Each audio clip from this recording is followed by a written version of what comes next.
everything you want is right here. We gon' give them what they came for. We gon' take it up from last year. Shoot 'em my shot, boy, I'm long range. Me and the team on the same thing. Stayed down, never switched up.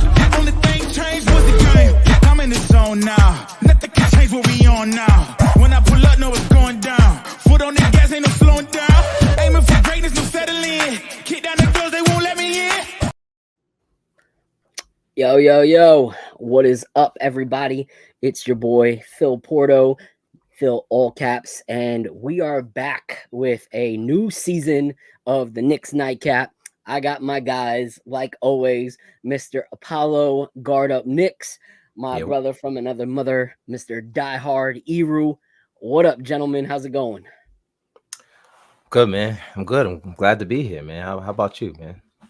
I'm loving it, bro. I'm ecstatic to be back. Like, it's seriously feels like forever since I've been able to create actual content. Like, I know we, got to go and be with Ron the other day, which was a total blast. But being able to just like night in and night out, think of how we're going to do things, what we're going to talk about, just being able to kick it again is just ecstatic. Makes me really happy to be back.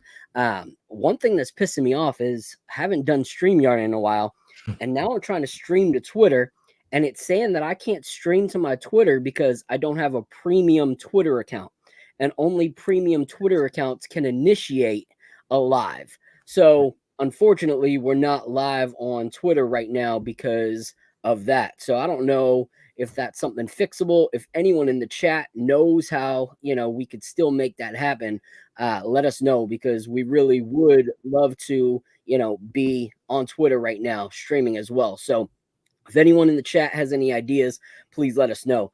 But Eru, what's up, bro? I'm chilling, man. Shout out to Twitter also. I'm actually banned on Twitter. Like, nobody has any answers for me neither. On my channel, like, I just can't stream to Twitter at all. I'm like in Twitter jail forever. I don't know what's going on with that, man. So the hell? That's crazy. Yeah. But shout out to you, Phil, man. Thank you for the opportunity. You hit us up right away to ask us if we want to do this. And of course, I basically do anything for you. I went and got hats for you in Jamaica. So, Phil's, I know he put me on a goose chase to get a hat for him, man. But that was pretty cool. Yeah, man. Definitely happy to see you back and stuff, man. You're definitely good to see.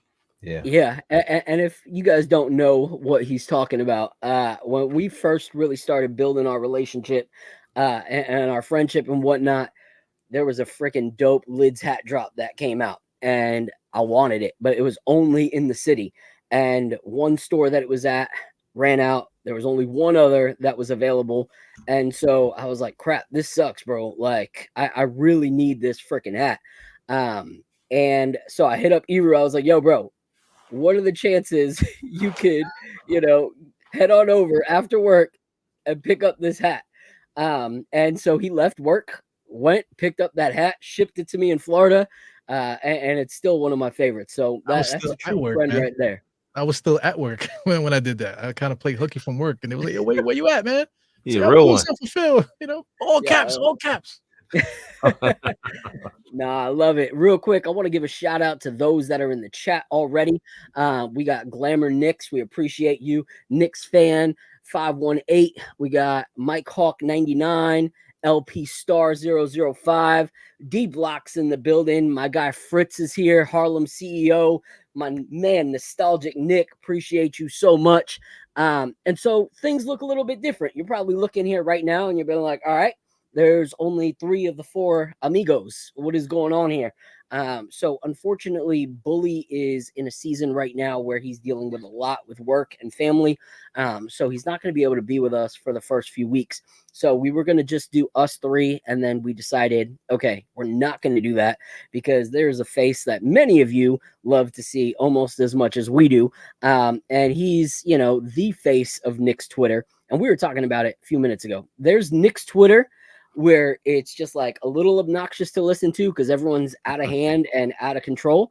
And then there's this guy's spaces, where as soon as it starts to get derailed and out of control, he puts everybody in their place and says, nah, bro, not with this guy. So without further ado, for the next few weeks rocking with us, maybe even longer, this is our guy, Mr. Billy.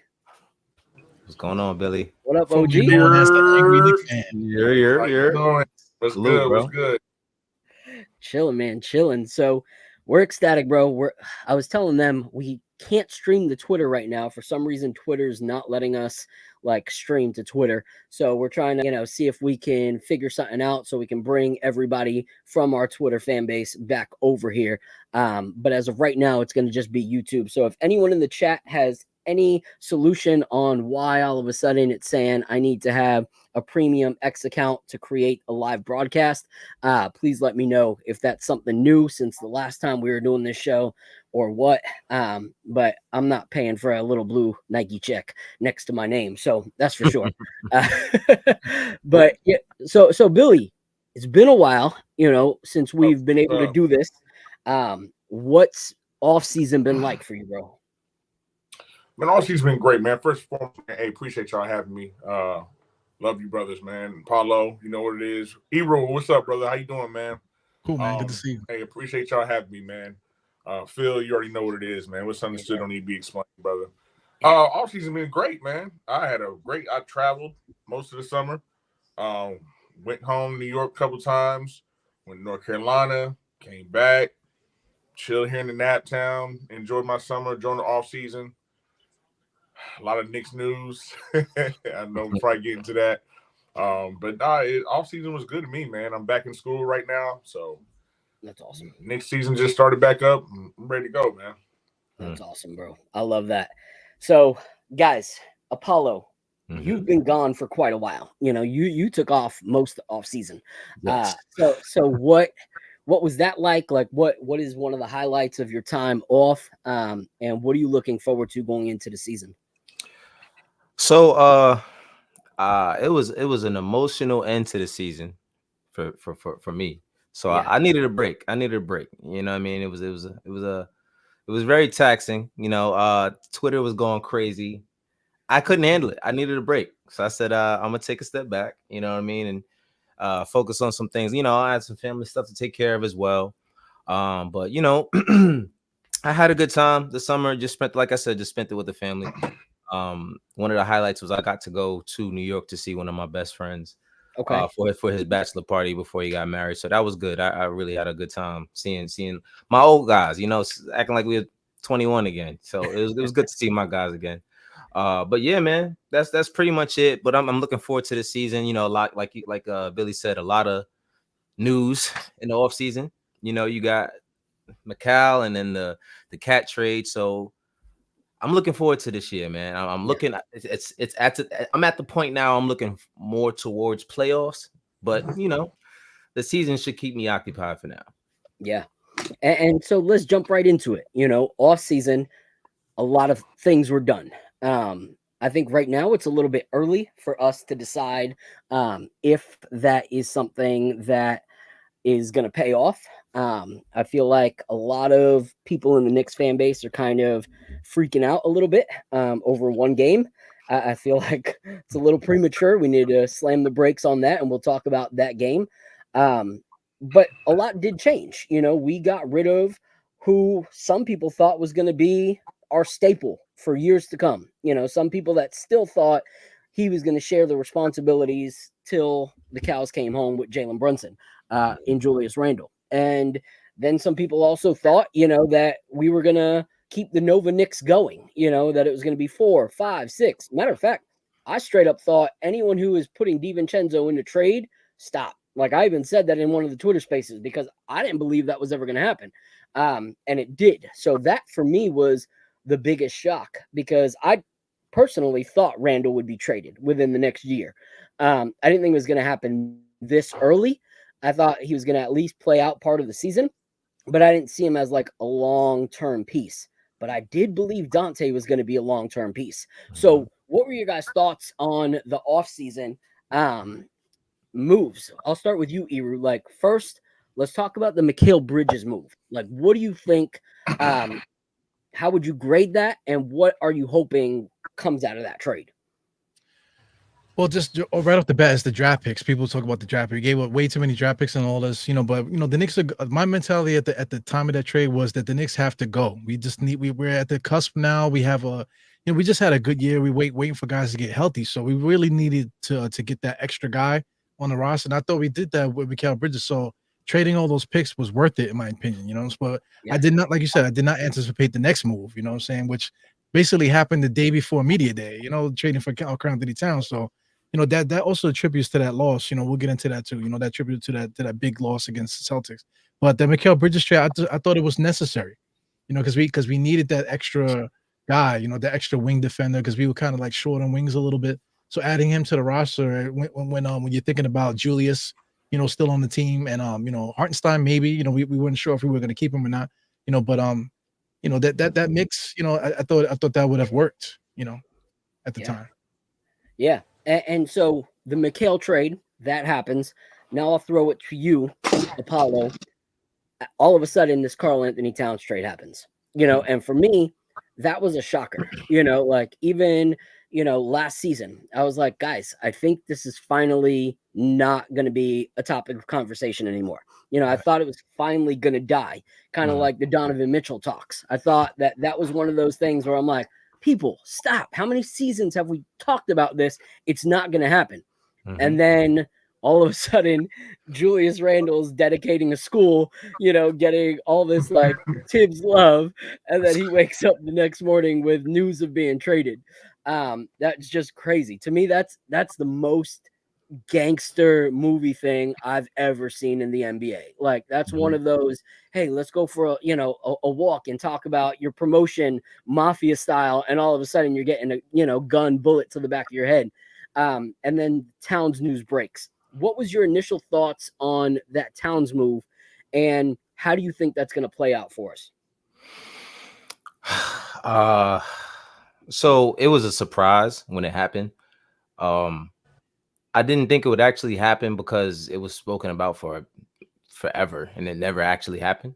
So I just thought it was one of those rumors that was just, going to blow over. But when it happened, I was kind of shocked. I was shocked. Initially, I was with everybody on Twitter, pissed off but it was mainly because I grew a real I became a really big fan of Dante DiVincenzo. So I mean, not that I didn't like Julius, I love Julius, you know what I'm saying? But at the end of the day, like I feel like Dante just brought an element to the team that we didn't have, and just his style of play is just, something that I've always loved, even ever since Villanova, ironically. But I think the trade really opens things up for us. I can't say it's just we flat out won that trade, you know what I mean? Because there's things we lost in there that we haven't been able to replenish just yet.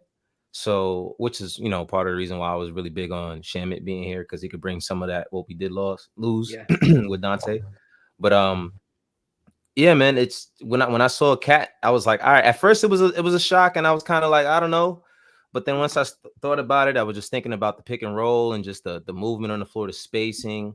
I think that was gonna, I think it can really be huge, especially once these guys develop the chemistry. But I think that's just really what it comes down to at this point, is just chemistry.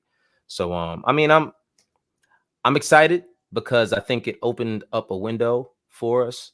But I want to see more. I want to see more from these guys in the front office as well. Yeah, and I agree. I think that for a lot of us, it's not necessarily that we had an issue with the trade, as much as the fact that it just was so unexpected. It just caught us all by surprise. And so, with that, throwing it to you, Billy, I know there's a lot of speculation. A lot of people believe that the news of Mitchell Robinson being fine china that gets dropped and broken every season, the news that he was not going to be with us in the start of the season, people believe that pushed this trade into actually happening. Do you think that this is something that they were planning anyway, or do you feel like that was the main thing, was, hey, we really need somebody now, and this kind of changes the demographic of our team without a starting big, since we don't Mitch and we just lost Hartenstein? Like, do you think it was kind of a desperation move or a tactful move through and through? Well, rumor has it that they was trying to do this draft night. Yeah. That they was trying to offer Mitch and Randall. They didn't want Mitch. So I guess, between draft night and from when the deal happened, that they was constantly on the phone talking about, hey, how can we make this work? How can we make this work? And they asked for Dante, and they're like, okay, cool. When the trade happened, I didn't know Dante was in the deal till like 5 minutes afterwards. I had no idea. I was just like, whoa, we got Cat, because it was like a week before training camp. I'm like, man, it's kind of tight. And then when I noticed it was Dante was in the deal too, I was like, oh, that's the big boss part of it, because you just traded the captain's best friend. We thought Nova Boys were untouchable. Yeah. You know what I'm saying? That was the whole thing throughout the whole summer. Yo, once Nova Boys come through, they're untouchable. That's why they were brought together. So they really wanted Cat. And then with that being said, they really felt like Cat was the piece to get us over the hump. And that's the thing that's split right now on Knicks Twitter, because like you said, Julius Randle, he built a little something here. You know what I'm saying? He built this to where we're at right now. Hate him or love him, he was a big part of that. Yeah. Mm-hmm. So he had a lot of fan favorites behind, a lot of fandom behind that. On the other side, you either love Julius Randle on Knicks Twitter or you just absolutely hate him. There was no gray area with Julius Randle on Knicks Twitter. None, absolutely. So when the trade happened, those that didn't like Julius Randle, they didn't even have to be a fan of Cat. They just loved the fact that Randle was gone. Mm-hmm. Yeah. And so now it's like, here's the Civil War right now. I hope you guys are right about Cat, because if not, those people that raved about getting Randle out of here, that this guy can do better, he's under a microscope because of that.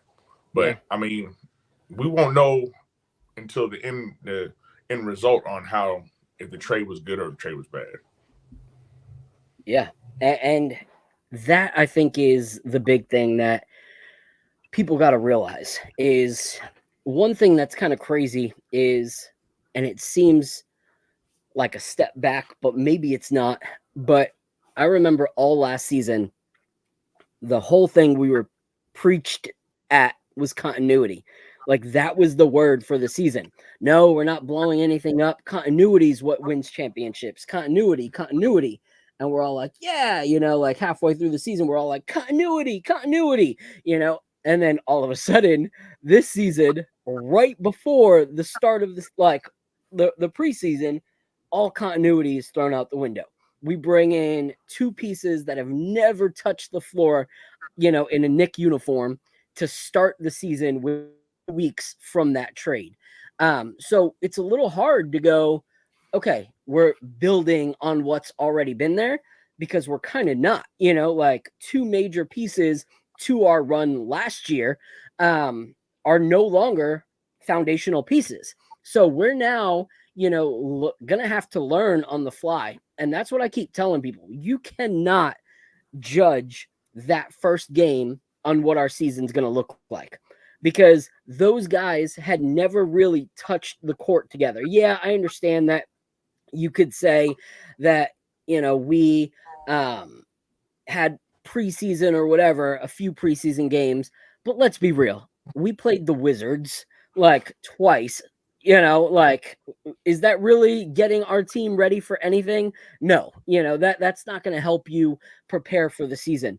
We go up against a team that is really built on continuity, a team that is really comfortable with each other, and we got blown out of the water. I think that was a little much, how bad we got blown out of the water, but it was also seriously like, I don't know, Tinkerbell sprinkled mad fairy dust all over, that Boston team, because Tatum was shooting everything, no matter who was there, and everything was falling. But I think it's going to take, unfortunately, a few weeks for us to actually know what this New York Knicks team can look like. So I want to go and talk about that last game. But before we do, I want to give a shout out to everybody that's in the chat. We named some of you before, but we got Harlem CEO who's joined us, Alex, Stephen Toon, LP Star, Julian Bloom, my guy, Ally State of Mind. We appreciate you so much. East Blue Drew, thank you so much for rocking with us. Just Knicks. Who else is in here? Coach. I heard Coach was talking about, I've been calling that for a long time when it comes to the Cat, trade. So shout out to you for being the prophet. Slim Slamma, who wants us to trade for Miles Turner. no thank you, but I appreciate you being in the chat right now. Who else we got here? We got Dorkosaurus Rex. Appreciate you. Who else? Man, a lot of people just coming in. My guy 19 Con Man reminding me that we will not and should not ever trade for Kristaps Porzingis. Suda Americano, we appreciate you so much for coming through. Nick P. There's a lot of y'all. Nick's Live. JT Riddick, we appreciate you, bro. Hacksaw Vin Duggan. My guy Vin. What up, Vin? Love you, bro. Who else we got in here? JT Riddick. And Old Head. Is that Brutus? Is Brutus Old Head? If so, no, different guy. Different guy. All right, Old Head. Appreciate you so much, bro. If you guys can, we can't stream on Twitter right now. I'm gonna try to just pay the money, bite the bullet. I just realized that it's like 50% off right now for the year, so I might as well, just so that we can, get this done and be able to stream with y'all. But yeah, so let's talk about this game. All right, so this is a little graphic that we're gonna use throughout the season. All right, and this is our little Street Fighter. Choose your team. All right, so Boston and New York. Horrible showing, in my opinion, of the New York Knicks. But like I said, there's grace because of the situation. So I'm going to reverse it, and I'm going to start with you, Billy. Like, what was your takeaways from that game? I really didn't have a lot. It was simple for me. I mean, they hit 29 threes. You know what I'm saying? They hit 29 threes. That doesn't happen every day. That's why it's an NBA record. And really, you can't be mad when the team hits 29 threes. Like, it's their night. What can you do? What I was mad about was the 61 total threes that they took with no resistance on the defensive side of the ball. That I was real mad about that. And not even more so in the fourth quarter, when everybody in the building knew that they was one away from like breaking the record, and we just sat there and watched them continue to shoot. You know what I'm saying? It was just no resistance on the defensive side of the ball. I kept saying it on Twitter, and I kept asking everybody when I was holding spaces, like, how patient are Knicks fans going to be, because this is a new team. Like you said earlier in the last segment about continuity.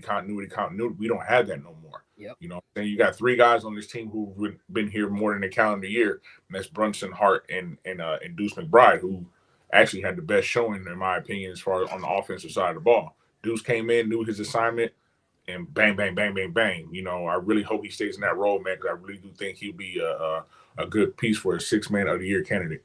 But moving forward, like I said about the game, man, I really didn't have much. It's one of them games you just throw the tape away. I'm grateful that if you're going to have a bad game, have it on game 1 of 82 and not like game 60 or 70 of 82.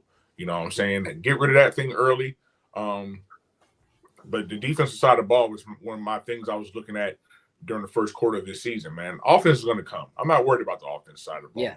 Because when you got a team like this, their defense is going to turn into their offense. But another thing I kept saying on Twitter, man, we got spoiled. Knicks fans got spoiled when we acquired OG, and how fast we started clicking. You know what I'm saying? And they thought that was how things were supposed to be. That was an anomaly. It wasn't supposed to happen like that. It just happened like that. But you acquired Mikal, and you, like I said, you acquired Cat a week or less than a week before the training camp. You have no continuity. You have no rhythm. You know, I understand you guys played in college, but that was like 6-7 years ago.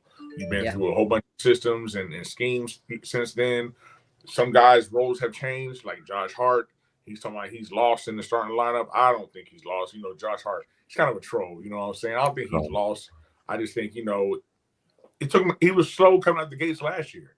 You know what I'm saying? He wasn't starting, but he was slow coming out the gates last year. He said something, you know, he liked to have a bigger role. Next, you know, he turned up and had a hell of a year. But like I said, going back to the game, man, it was just the defensive side of the ball for me. I would have liked to have seen OG on Tatum, not Bridges. And they were switching. There was a lot of arguing on Knicks Twitter today about, you know, drop back coverages and all that stuff. You know what Boston's going to do. Yeah. Boston lives by the three. They die by the three. They have not changed that scheme. They got 13 guys returning from a championship team. They have probably the most continuity of anybody in the NBA. Second is probably going to be the team we're playing tomorrow night in Indiana, which, you know, can also do a lot of the same stuff that Boston did. So, I mean, it was just the defense side of the ball, man. I think we need to tighten that up. that was like a main thing for me, man. I got other things, but I want to ball hog in here. No, but it was the defensive side of the ball for me.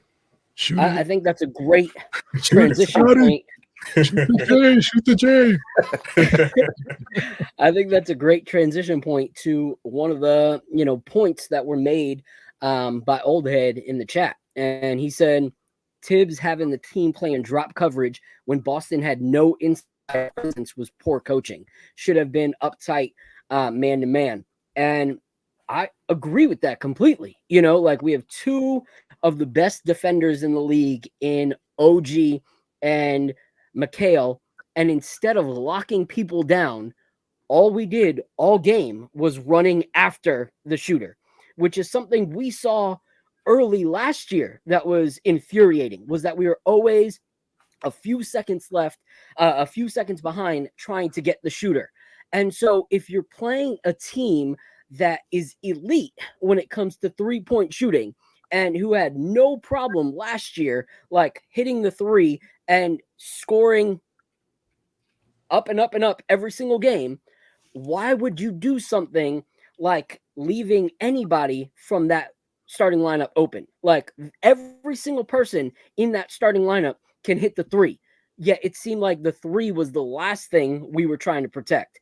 And which is crazy because if we have Towns, even though some people think he's soft, he showed moments where he's not.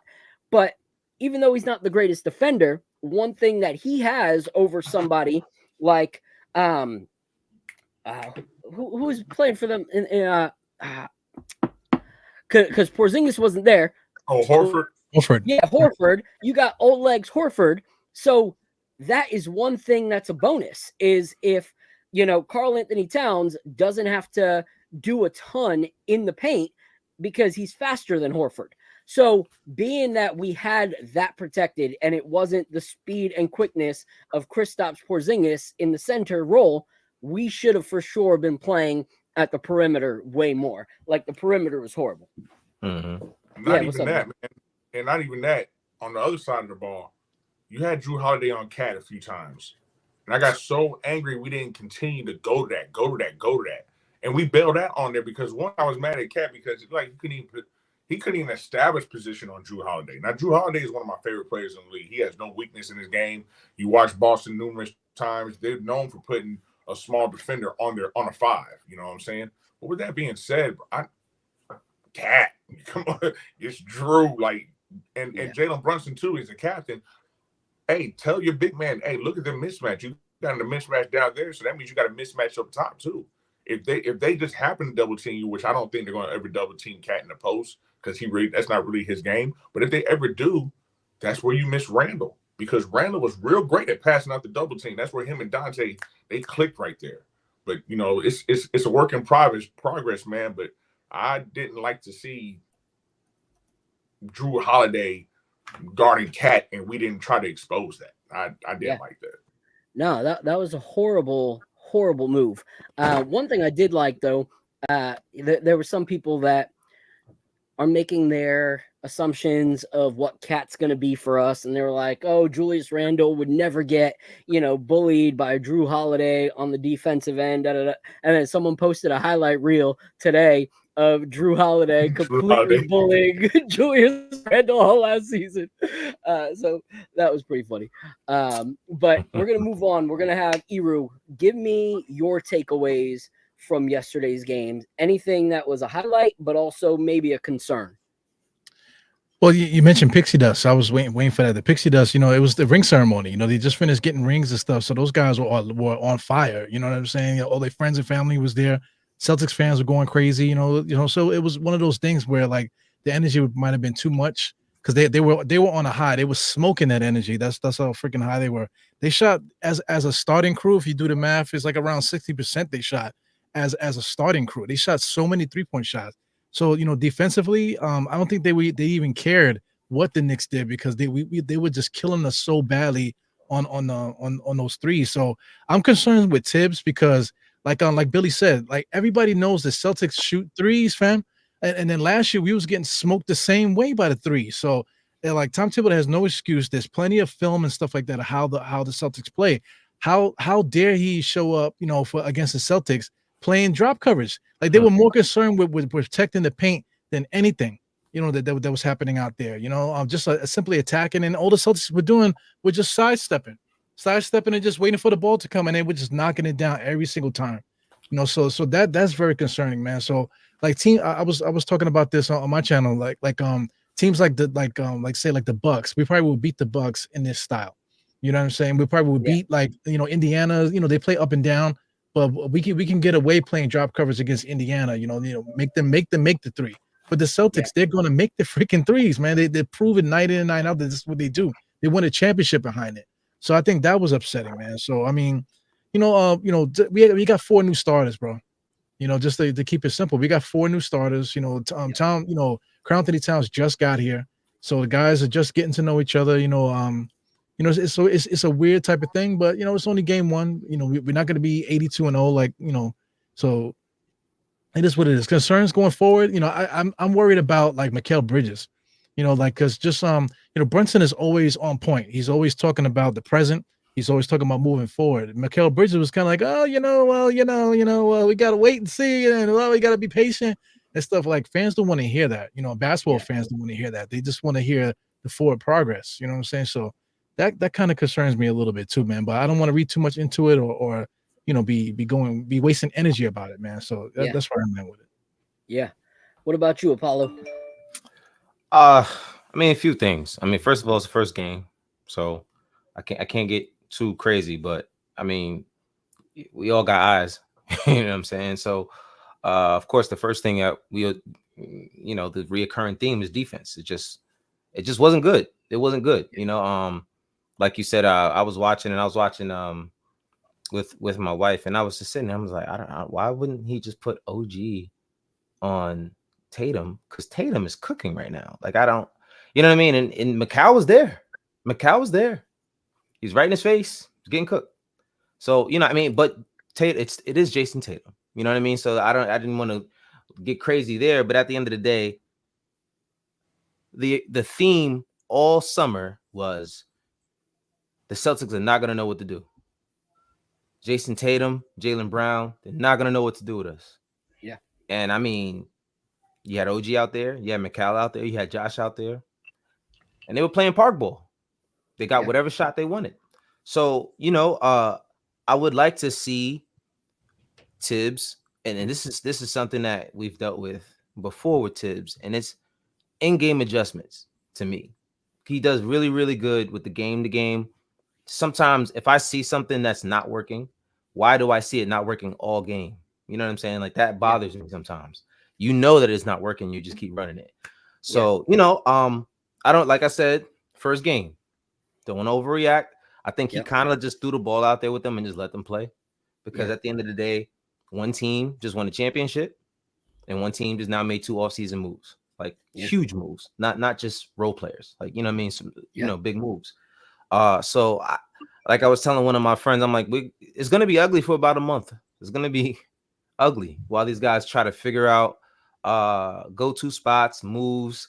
Cat, those, when you got Drew Holiday on you, bro, like, what are you doing? You know what I'm saying? Like, I'm watching the same thing. And but also, if I'm Cat, I'm putting myself in his shoes. I just got here. I don't want to just ball hog for 7, 8, 10 seconds to try to make my move. It's the first game. Let's swing the ball. And this is just me glass half full in it right now, because I need to find a silver lining here for something that just makes sense, but it just doesn't. So for now, like I said, I'm not going to trip out. This is one game, but those are things that I do want to see. But the one thing that I do want to say is if you eliminate the first quarter, right? And those last 3 quarters is how you started to play the game after you guys started to get a feel of each other. You're only down 3. That first quarter, these guys dropped 43 points. You're down 19 points. And I think a lot of it was, like I said, ring ceremony. They just want the chip. They have the chemistry we wish we had.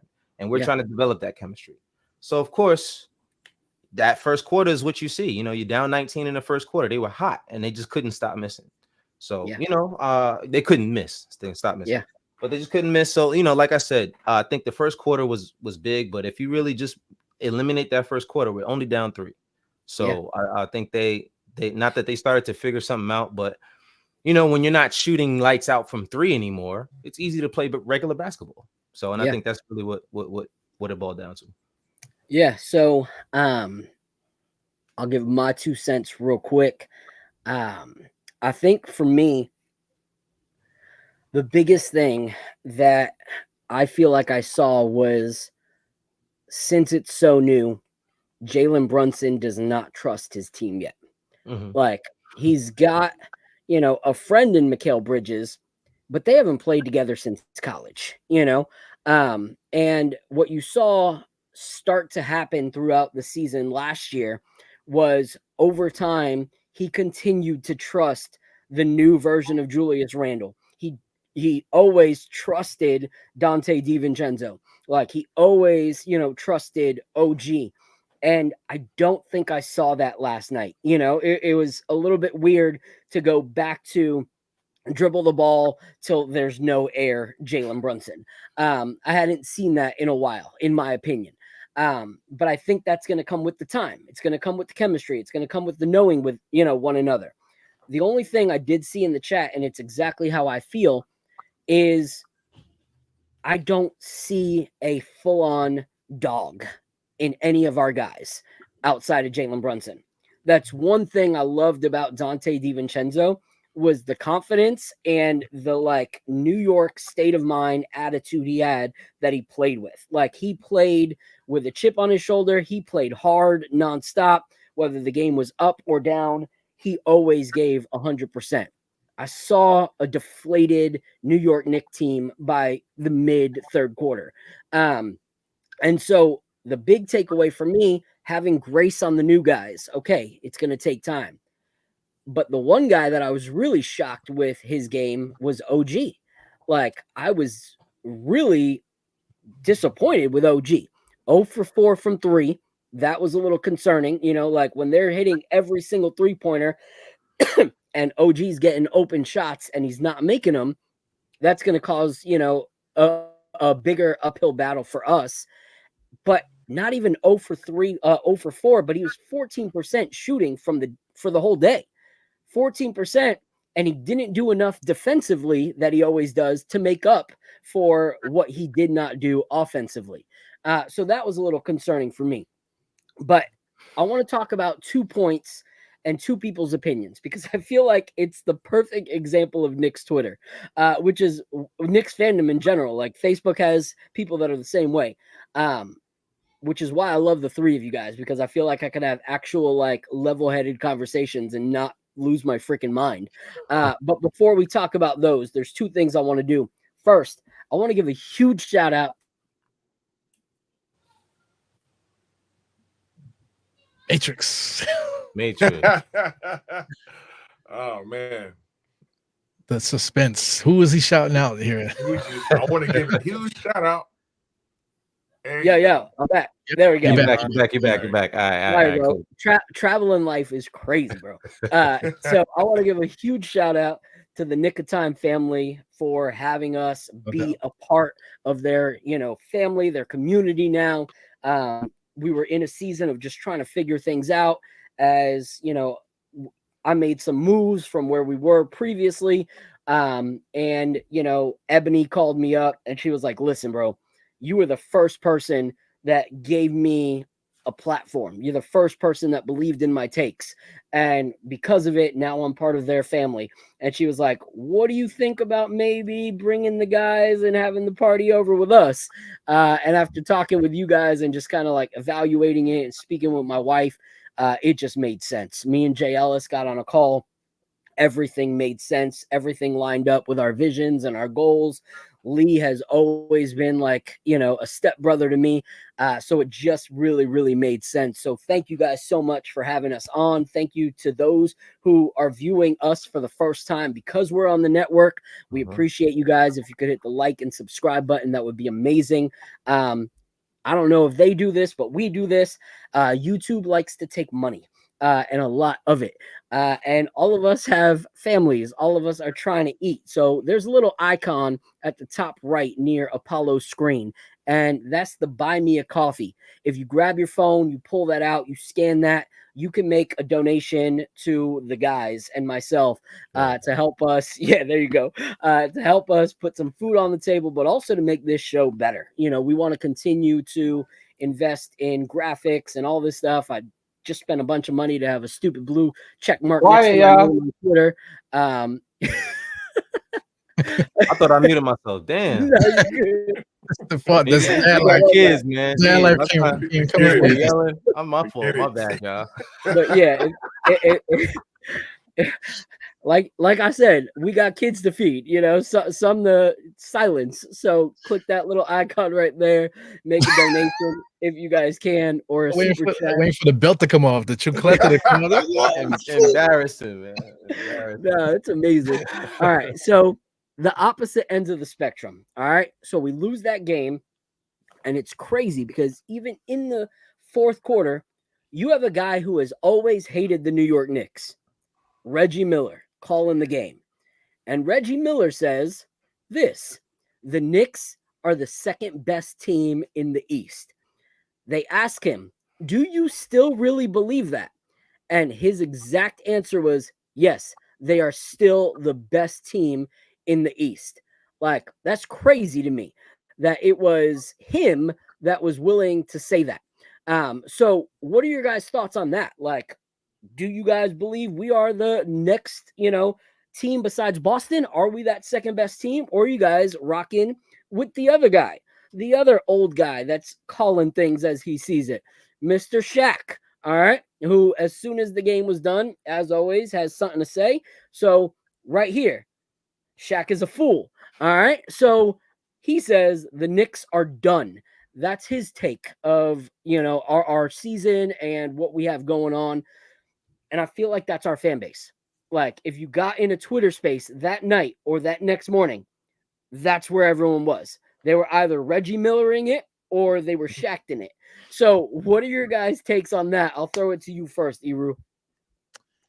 Yo, I don't know the ground rules here at Nick of Time TV because I know what happens at Die Hard Knicks Pod, man. So I mean, I feel like throwing out a couple like choice words towards both of them, you know. But you know, just to to segue to that, the main word for me is respect. You know what I'm saying? Like that's all I ask for is respect. You know, that's why I can't get into Twitter spaces at all. You know, shout out to Billy. Billy is probably like the best run Twitter space that you could find on Twitter. But a lot of times you pop in there, as soon as you click thing to listen, all you hear is like, damn son, like, yo, like it's just too much energy and whatever. So I just think that the whole Reggie Miller thing, like, even though that they basically using him and using the 90s and using our nostalgia against us by putting him there for game one, he still had the respect for us to say, listen, they still are the best team. So, shout out to Reggie Miller. He is who he was, you know what I'm saying? But now as a commentator, at least he keeps it real for the most part. Shaq, on the other hand, man, that guy sits on a high horse. Like, he thinks he's like the greatest player that ever played. He is one of them, but he sits on a high horse where like he just thinks that like what he says is like God, like God said it, and it's not the case. A lot of times, like 90% of the, I don't want to say percentage, but a lot of time he's completely wrong on his takes, man. So, I'm just not a fan of the stuff that he says on the basketball court and stuff. He's a good dude and stuff, but that emotional stuff, I don't know what it is. Maybe it's like something from back in the days where he hated the Knicks, or he wanted to play for the Knicks, or maybe Ewing didn't sign his ball or something like that. I don't know what it is, man. But Shaq got something against the Knicks, and I just don't get it. But shout out to both of them, and just keep giving us more things to talk about, man, with the nonsense takes that you have. Yeah. All right. What about you, Billy? Because you hear it all in your spaces. Yeah, I hear it all. Living here in Indianapolis is even a double whammy because right with Reggie Miller's love and all that crap. If you listen before that, he actually said the Knicks were the second best team in the league. Yeah, and then that's when, and then they asked him again, and he was like, "I still feel like they're the second best team in the East and the second best team in the league behind Boston." Well, I was shocked. I'm not even gonna lie. I was shocked. But because Reggie, like, contrary to popular belief, I actually like listening to Reggie calling games. I really do. I think he does a good job, and like Eru said, he's pretty objective for the most part. Shaq, I think Shaq is the worst person on TV when it comes to talking basketball. And I love it. I'm a fan of Shaq. Don't get me wrong. I love what he does in the community. I love what he does with people's lives. I know close hand with it from when I was in the military and all that. He got that from his pops, what he called Sarge and all that. I love the Shaq for that. When it comes to basketball, he's the worst person on television. It's atrocious. I said something about Shaq earlier on the offseason, man. Like, I feel he keeps Rudy Gobert's name in his mouth. I'm like, you're Shaq, bro. You're on a whole nother tier. You don't need to be talking about Rudy Gobert. Rudy Gobert isn't worried about you, bro. Why are you worried about Rudy Gobert? Like, so, and like, and the bad part, Shaq loved Patrick Ewing. Like, he's if you ask him, it's one of his idols. He raised about Patrick Ewing. I don't know why you hate the Knicks so much. I do know Shaq is from Jersey. Maybe that had a lot to do with it. I don't know, man, but you go to Apollo, man.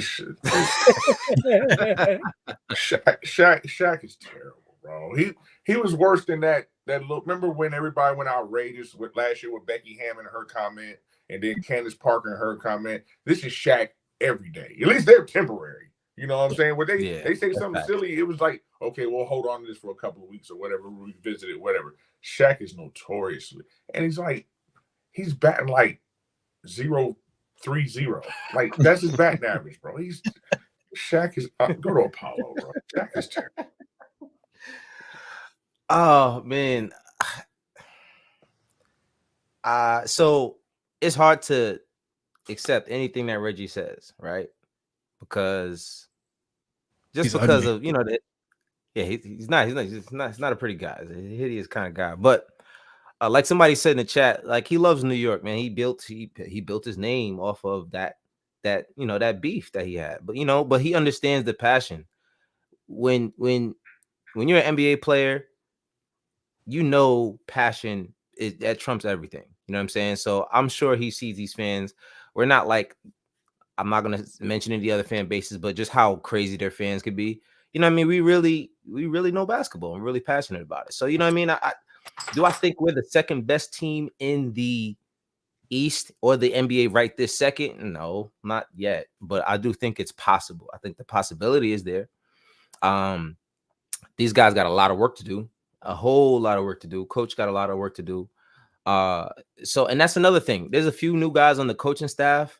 There's new teammates. Like, there's a lot of chemistry that has to develop. Like, you play 2K, they don't just let you just come in and you guys are just winning by 30. Like, you got to build chemistry. That's part of the video game now. You know what I'm saying? And they're making sure that you're building chemistry in a video game.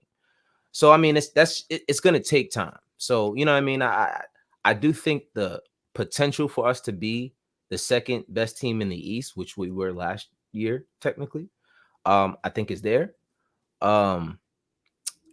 But when it comes to Shaq, I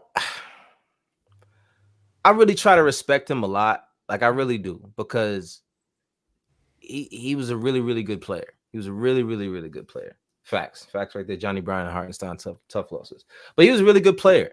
But every time I hear him talk basketball, I don't see where the elevator goes to the top. I'm like, how did this guy come out of that player? You know what I'm saying? Like, sometimes it just doesn't line up. So, and also, he has the biggest Napoleon complex I've ever seen for somebody 7 foot freaking 2. It's just outrageous sometimes. So, just listening to him talk is very frustrating, especially when he talks Knicks, because he sounds like he wants to have IQ with any other roster. As soon as he talks about the Knicks, he's like, "Oh no, they're terrible. They're horrible." Even last year, it's like, what? Oh shit. Anyway, so it's I just think that he overreacts a lot, and not only that, I do think he looks for, I can't say clicks, but he kind of feeds off of the negativity. You know what I'm saying? Especially because he knows that we're gonna feed off of it every single time he says something. We're gonna jump all over it. So I try not to give him any. I don't give him any respect when it comes to that, man. What are you gonna say, Ebru? Who do you think is worse, Paul Pierce or Shaq? When it comes to the Knicks? Shaq. Pierce got an excuse. He be high. Facts. He stay high. Shaq is sober. He either high or drunk. Shaq is the most accomplished person on that TNT table. and the most. I'd rather listen to Barkley for 2.5 hours Facts. than Terrible. listen to Shaq. Terrible. That's terrible. Shaq played for won the chips with Phil Jackson and Pat Riley. What happened, man? You played for Phil and Pat. You ain't win no freaking championship with Rick Carlisle. Right. You didn't win a championship with Eric Spoelstra. Oh, you did, but he was a video guy. You won when Phil and Pat. If I don't know two more accomplished coaches to ever coach in the league, and you sit on the table, I'm G14 classified. I know what you're talking about. Shut up, Shaq. Yeah, shout out to Kobe too. Kobe used to get on him all the time about not being ready in practice and stuff. Kobe, he kicked him out the team. Pretty much. You're fat. I'm not passing it to you because you don't practice. You don't pay attention. Yeah. And it's one of those things where it's like some of the other analysts are just like bitter, like they never accomplished anything. So now they sit, there and they chirp and chirp. Shaq is one of the most frustrating. It's like you've done everything. Some of it was well earned on your part. Some of it you would have never pulled off without your counterparts. You would have never pulled it off without Bron. You would have never pulled it off without, Kobe. But to sit up there and have that weird chip on your shoulder when your life has been pretty freaking Gucci ever since you first came into the league with the Orlando Magic, like there is no reason you should have a bitter chip on your shoulder. There is no reason for that. He never played on a team that had full on animosity with the New York Knicks.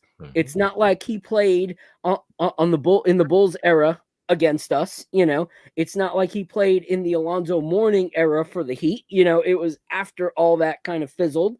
There wasn't like full on animosity there. So he never really had a reason to hate on the Knicks, except for the fact that he thinks it's going to make him stay relevant, if we're honest. Look, we're here talking about it on a Knicks show because it's so frustrating.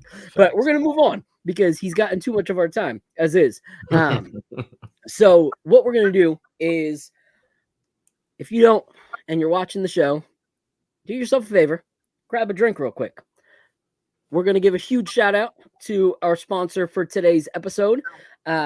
This company right here, Redwood Empire, that sent over samples for all of us. Bully has your samples, Billy. So I'm never getting it. He said he was going to mail them out this week. He doesn't even return text messages. I know I'm not getting that mail. Well, apparently he said his phone was broken for the last month. That's why he didn't get back to me today. But he said he's going to mail your whiskey this week. So here's a little video that I did for them, thanking them for being the sponsor. It's part of their new series called the Small Lot Series. Has these little khaki labels on them right here. This one right here is the Foggy Burl, which is a single malt whiskey. So here's a little tasting note video. Let's go.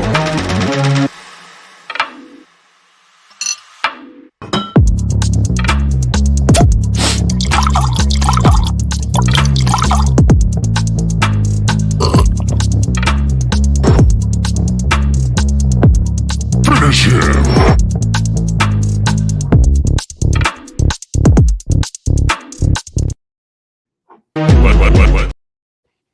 Was that laggy? Did it lag for you guys? No, it was good. All right, cool. No, I was just slow and never tapped for sound until the end when I saw Eru dancing. That bass was heavy though, bro. Yeah, I love it was. It was in the club. I was, So I gotta tell you, the whoever sent it almost got me in trouble, man. My wife was like, "Yo, who is this lady sending you stuff?" I'm like, "Oh, I don't know." I'm like, "Yo," I had to look through the thing and say, "Yo, who could it be? Who could it be?" I had to think of a good excuse, and when I busted open, I was like, "Oh, it's Phil." Like, and she looked at me like, "Who the hell is Phil?" I apologize, not trying to ruin any marriages whatsoever. So this right here, it's a single malt whiskey. All right, so we're going to have a little bit of education for those who don't, rock with the whiskey. So this right here is education time. All right. With Professor Phil Porto. I'm going to give y'all a little lesson here. All right. So this is a single malt whiskey. So it is 94 proof, which means that, that's the alcohol by volume. And so this is a toasted and char 3-barrel, which means that the level of the barrel that it was, aged in was toasted and charred at a level 3. So you get a lot of sweetness that comes off of the wood. And so if you smell it, junk is crazy. It's chocolate, like straight Tootsie Roll, straight chocolate, like just absolutely dessert like. Yeah, it's insane. Like it's probably one of my new favorite whiskeys that has come out in a really long time. They sent me a few, like their whole series, but this is the one that I wanted to focus on because the tasting notes are insane. So smell it, you get the cocoa powder, you get hints of fruit, you get hints of vanilla. If you are someone that's in the chat right now and you don't like whiskey and you're like, yo, I've tried it, it just burns my chest, that's all I can taste is the burn, that's because you're not doing it right. And I'm not trying to sound like a pompous jerk. I'm just trying to educate you so you can actually enjoy it. So when you drink whiskey, you're supposed to have no air in your mouth whatsoever. So inhale and then exhale before you take a sip. And then when you take a sip, you sniff with your nose so that you get the fragrance of it as well. And then let it rest in your mouth. And then you'll get the flavor palette without getting that burn in your chest. So cheers, guys, to y'all. Billy, I know you got a cocktail there. So cheers. We're Wolford over here right now. Thanks, Billy. There we go. So we'll grab a sip real quick. You mentioned Tootsie Roll, man. I'm smelling Chunk Bar too, like the Chunk candy. Yeah. Oh, shout out to Big Booty Bertha, man. This is the cup I'm gonna be using periodically here. Because I actually bought the same cup that Phil has, right? But I cracked it on the way home today. So Big Booty Bertha got to make another appearance here, man. So man, Bertha holding you down again, huh? Yeah. So get that sip, and you'll be able to taste that Tootsie Roll, that caramel brownie, a little hint of maraschino cherry, and it is just absolutely delicious. Kind of tastes like sometimes like cereal milk that is like if you're having like a chocolate cereal, it's absolutely delicious. So, are you an alcoholic, man? Because I mean, like everything that you said is absolutely completely like true. Like as soon as you said that the aftertaste, I'm like, I was thinking of what was that? And you said like cereal milk. I'm like, damn, son, that's right on point, man. That's exactly what I was thinking about.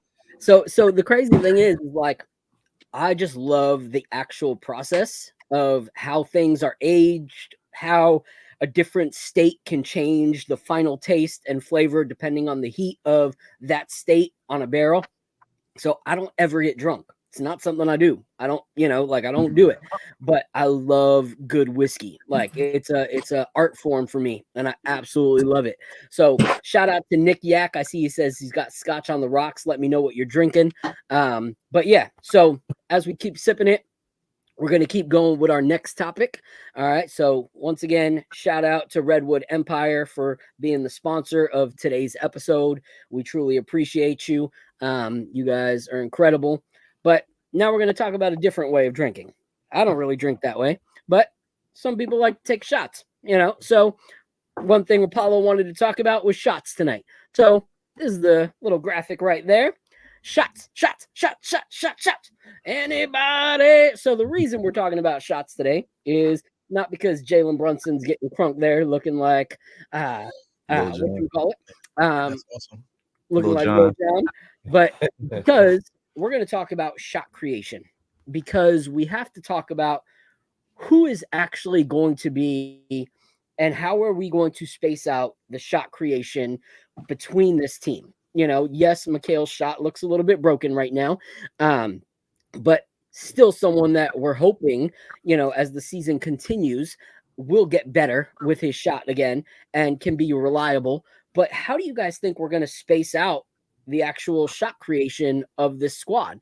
It was a little bit easier with Mitchell Robinson, because he didn't shoot, so that was one person that we didn't really have to worry about. Josh Hart is shooting as he's in the starting lineup right now. So how do you think we need to divvy this up? Since it was your topic, Apollo, I'll have you start it off.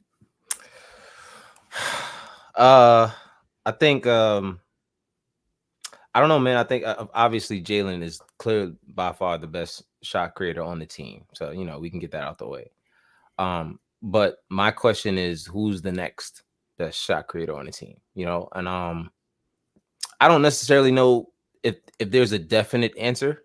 I mean, it should be Mikal, you know what I mean? But I can't necessarily say that, So I'm honestly hoping that we address that somehow. Just in the shot creation form. I don't necessarily care about how many shots people get on a given night because the matchups usually determine that. I think a lot of the reason people talking about I've seen people mention that Jalen only got Cat 2 shots from the 3-point line. And I think a lot of that was due to the defense. You know what I mean? Like they played really good freaking defense on Cat. Because they usually do whenever they play Cat. They just play Cat the same way they always play him. Before he got to the Knicks. So I do think that there's some kind of adjustment that needs to be made in terms of whether finding it somewhere else through trade, free agency or something. There needs to be more shot creation because when you lose Dante, like I said, that was something that you really had. Now everybody talks about he can't really finish at the rim, but right now I'm talking about shot creation, you know what I mean? And there's not necessarily someone you can give the ball to. And at this point, actually it's Deuce. That's the only other guy who's been able to get his shot off. Yep. And he's the most reliable player. I mean, even outside of Brunson since the season started, since the preseason. So I don't know, man. I think we got to figure something out. I know Josh is not really going to take a lot of shots regardless. But I don't know, man. I mean, it's a legit question, man. I need to know, it was something that I was kind of worried about last year, and then Dante started to come into form, and that's, all right, cool. And then we figured that out. But we need somebody else. We need somebody else to get, to be able to go get a bucket. And seeing OG do that slow ass step back just throws me into a wall sometimes. I like him trying to get his shot, but I need something more reliable. Like that step back just really threw me off every time I saw him try it. But I mean, it's like I said, it's game one. I don't want to overreact, but I do want to see more shot creation in the rotation, the main rotation, because right now it just looks like Jalen Brunson. Yeah. So I'll throw it to you next, Eru.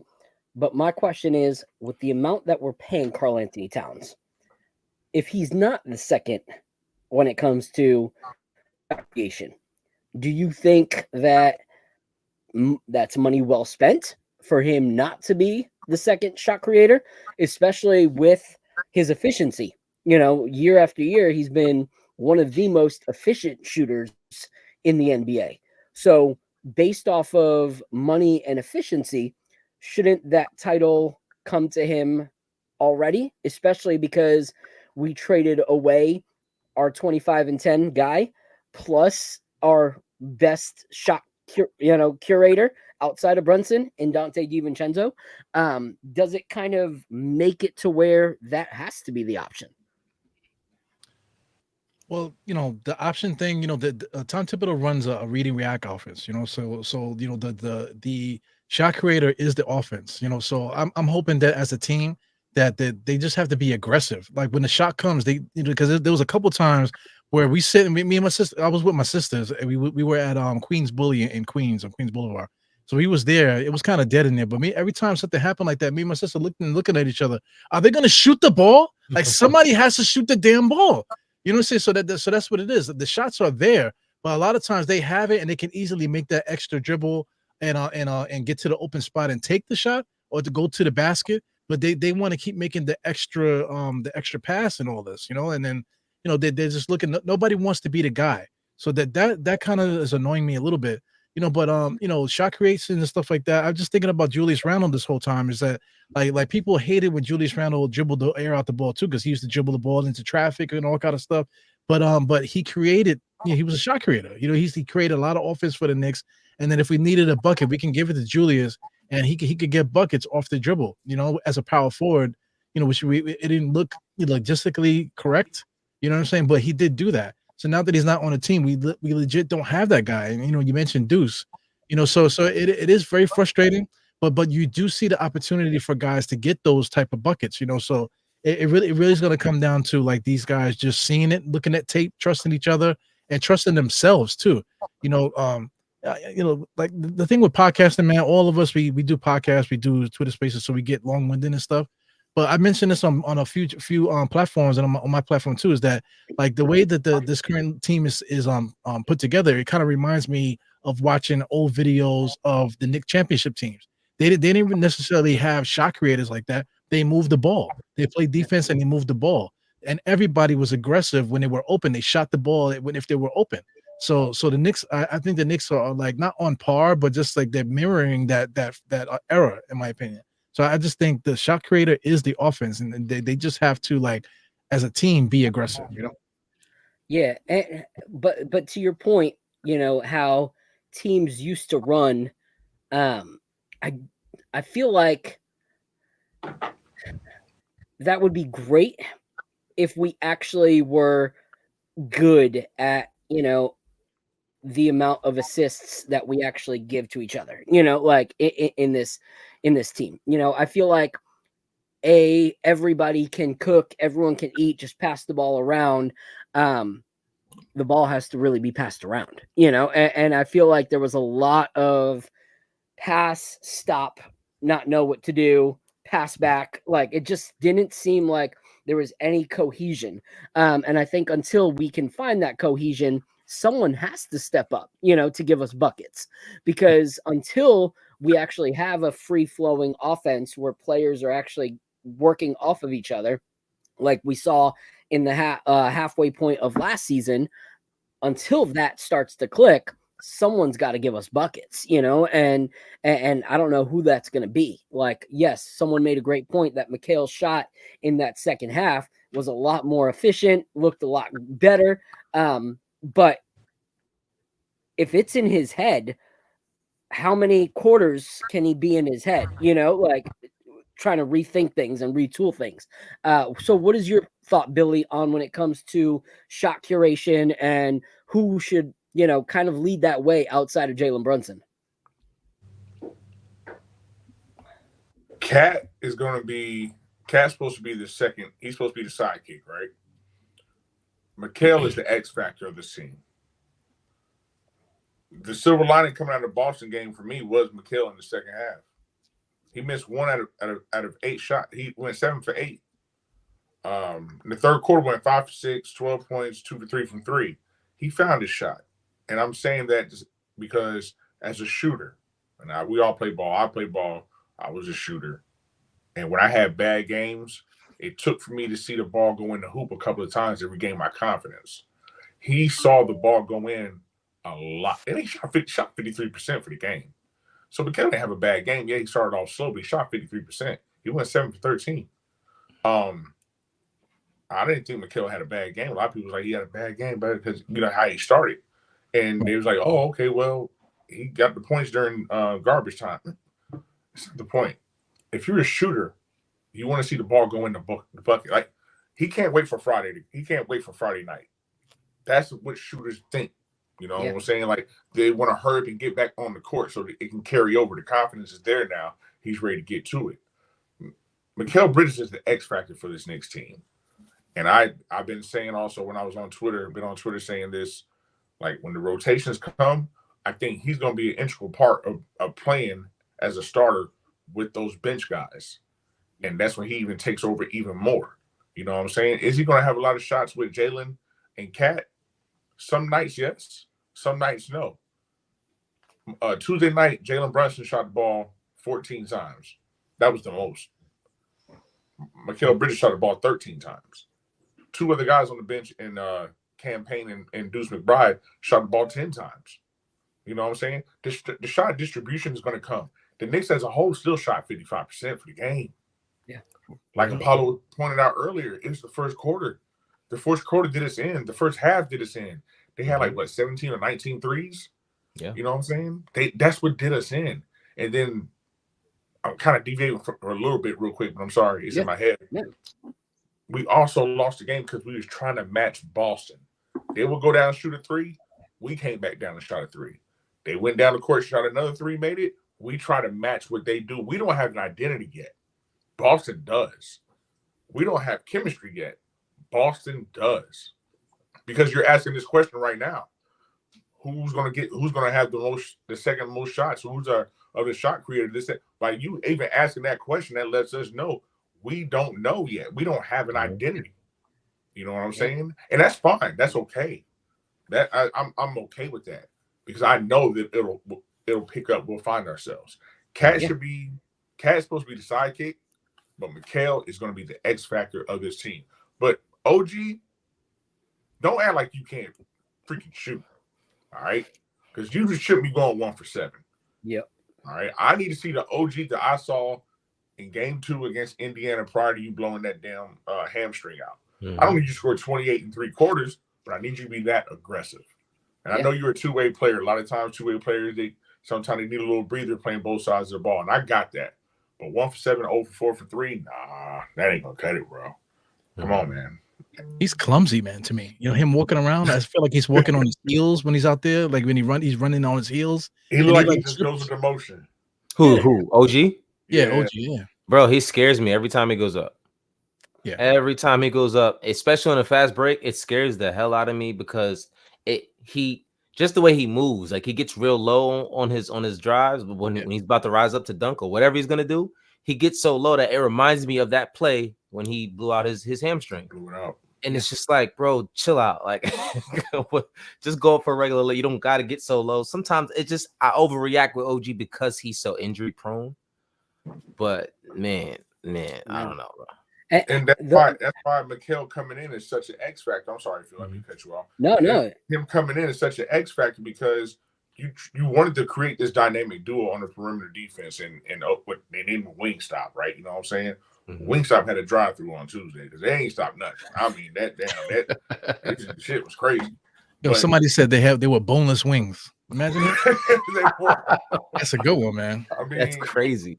That's hilarious, way, man. But that's we have the team. Like, if you're not going to do what you do, if you're not going to do what you do best, you should be able to impact the game in other ways. You know what I'm saying? Like, I don't need to see 4 of my 5 guys that are having offensive nights and they don't bring nothing else to the table. Yeah. You know what I'm saying? We didn't sign OG $200 million to be an offensive guy. We know he's a primarily perimeter defensive guy first. Did you give Mikal Bridges, give up 5 picks for Mikal Bridges for him to score 30 a night? No. But he has that attribute to play both sides of the ball. Like, you got to give me some kind of impact when you can't do what you do best in the game. And I didn't see none of that Tuesday. But like, it's the first game. I'm not tripping. Yeah. And to some points you guys made, Cat being that second option, Cat being that sidekick, that's what makes Mikal able to be the X factor. Like, if you look, the X factor is not going to be your best players. They're going to be the player that's going to make a difference because of your best players. Like, if you look at that game the other night, yes, Jason Tatum's going to be Jason Tatum. And then you're going to have Jaylen Brown be Jaylen Brown. But one of the X factors in that game was Derek White. And why? Because we kept having to try and help to get Jason Tatum to stop shooting. We kept trying to help to slow down Jaylen Brown. You gave Derek White an extra second to shoot, and he was able to knock it down time and time again. So in order for Mikal to really be that X factor, we need Jalen Brunson and Cat to do what they're supposed to do so that Mikal is able to be what we need him to be. And with Cat only taking 9 freaking shots in the whole game, that's not going to make that happen. Like, that's just not enough. He's got to be a little more effective. And for me, I think the biggest takeaway from that game is we're struggling when it comes to rebounds badly. Like, one thing that Josh Hart is supposed to be for us is a clutch rebounder. You know, I think he only had 4 rebounds last night, you know, and so Cat is not always going to be that guy, you know, like he's not known for being a crazy, you know, rebounder. So he had 7 for the game. But when you get rid of a Mitchell Robinson and even a Hartenstein, who, you know, always was able to create, you know, second chance opportunities, slapping the ball back out, we didn't have those second chance opportunities. So we kept shooting ourselves in the foot because we weren't shooting the 3 the way that they were, but we continued to try to shoot the 3. And they kept getting the rebounds. So we never had second chance opportunities, and it was an uphill battle for the whole game. So I agree. I feel like in order for Mikal to be that, we need Towns to step up a little bit. I think it's going to come with time. I think he's relearning a new role, you know, like he wasn't playing the 5, you know, where he was. Wasn't having to be a presence down low much because Rudy Gobert was taking up, you know, all of that. So I think it's going to take a little bit of time for that. But OG's performance to me was the one that I was just like scratching my head. I'm like, come on, bro. Like, we saw what you could do last year. You got the contract that you wanted. You got the money that you wanted from us. We need you to step up moving forward into the next game. But when we're, yeah, what's up? One thing, and I was just looking at the stats from the game. Like, they only had 3 turnovers on Tuesday. Like, that's like we're just letting them do whatever they want. Yep. You know what I mean? They only had 3 turnovers. Now, I mean, they were shooting a lot of shots, so it wasn't a lot of opportunities for said turnovers. But what we know OG and Mikal for the most is getting in those lanes and getting those fast breaks. That's where he gets a lot. That's where he sees the ball go to the rim. As you mentioned, Billy, he's putting it. He gets the ball in the fast breaks, and he's able to get the ball to go through the rim. Getting in the passing lanes, on ball defense. So these are the things that gets him going, and we didn't see any of that. So, you know, you guys go ahead. I got a visitor. Go ahead. We had 11 turnovers, if I'm mistaken. It was 11-3 in the turnover battle, and then we got out rebounded by 10, if I remember. Yes. Now, I'm not going to really trip on the rebounding portion because they didn't miss. You know what I'm saying? There was nothing for us to grab because they didn't miss. But with that being said, the pace, we didn't play the pace we wanted to because of the fact that they didn't miss and we was playing a half court game. With this new roster we have, the pace has to pick up. You know what I'm saying? And we want to run because from what the little bit of preseason I did watch, our pace rose. Like, we was in the bottom 10 of pace last year, and it rose exponentially, especially during the preseason games. You know what I'm saying? But if you don't stop nobody and you're bringing the ball out of bounds every time, you're not going to have a quick pace. We're not the Pacers. You know what I'm saying? So we can't create that pace like that. Another thing is, I ain't gonna lie, one of the things that really gets under my skin, and it takes a lot to get under my skin, especially on Nick's Twitter. That's why I survive at Eero. When I hear Brunson don't pass, I get very upset with that. I get real upset with that because we can't turn everybody into a floor general. Jalen Brunson is not a floor general. He's a scoring guard first. You know what I'm saying? Yeah. But again, I'll go back to what I said earlier in the space. We got spoiled during that OG trade because remember the first game, he had a career high in assists. I want to say it was 12, right? The very next game, he had another career high.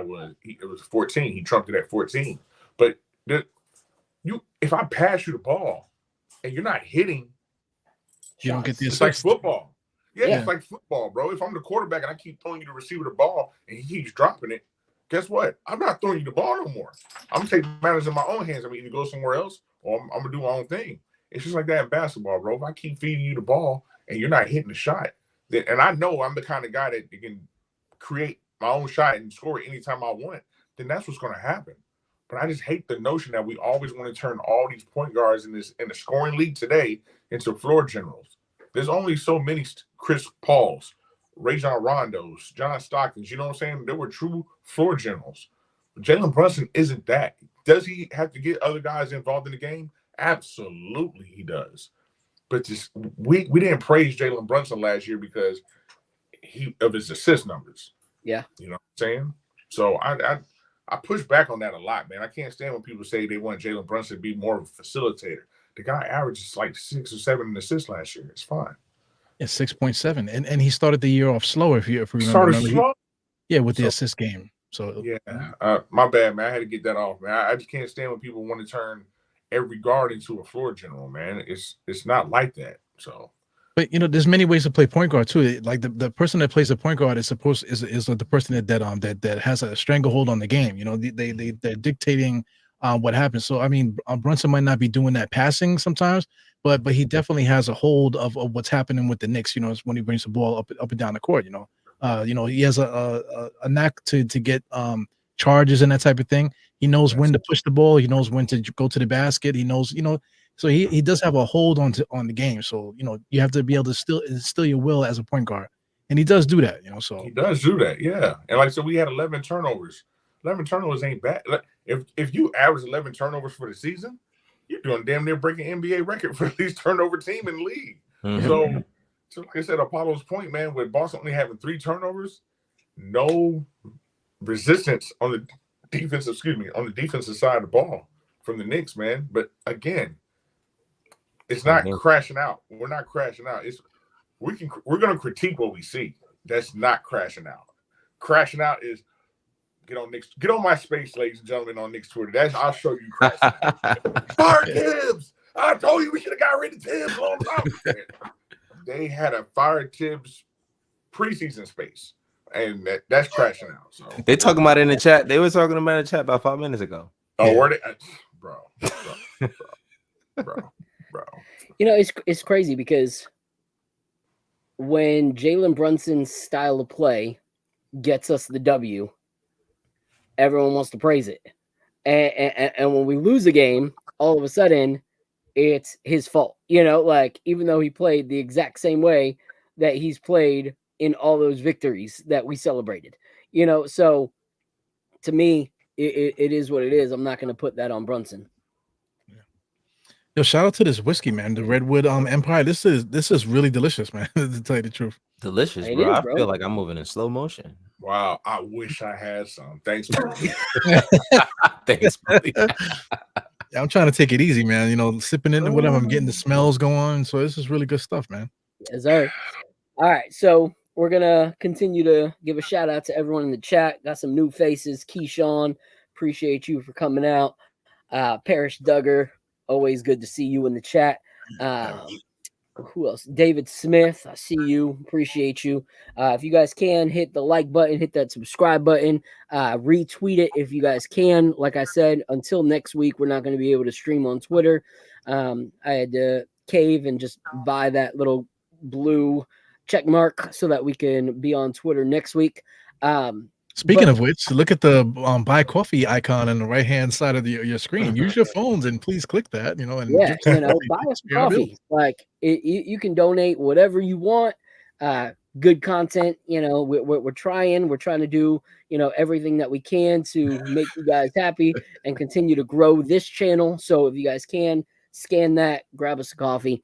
But we can talk about things that, we saw wrong. And like we said, we're not hating. Like we said it from the jump that this is one game and we're not jumping out the window no matter what over one game of a team that has only played together for a few weeks. And at that, it wasn't real competition.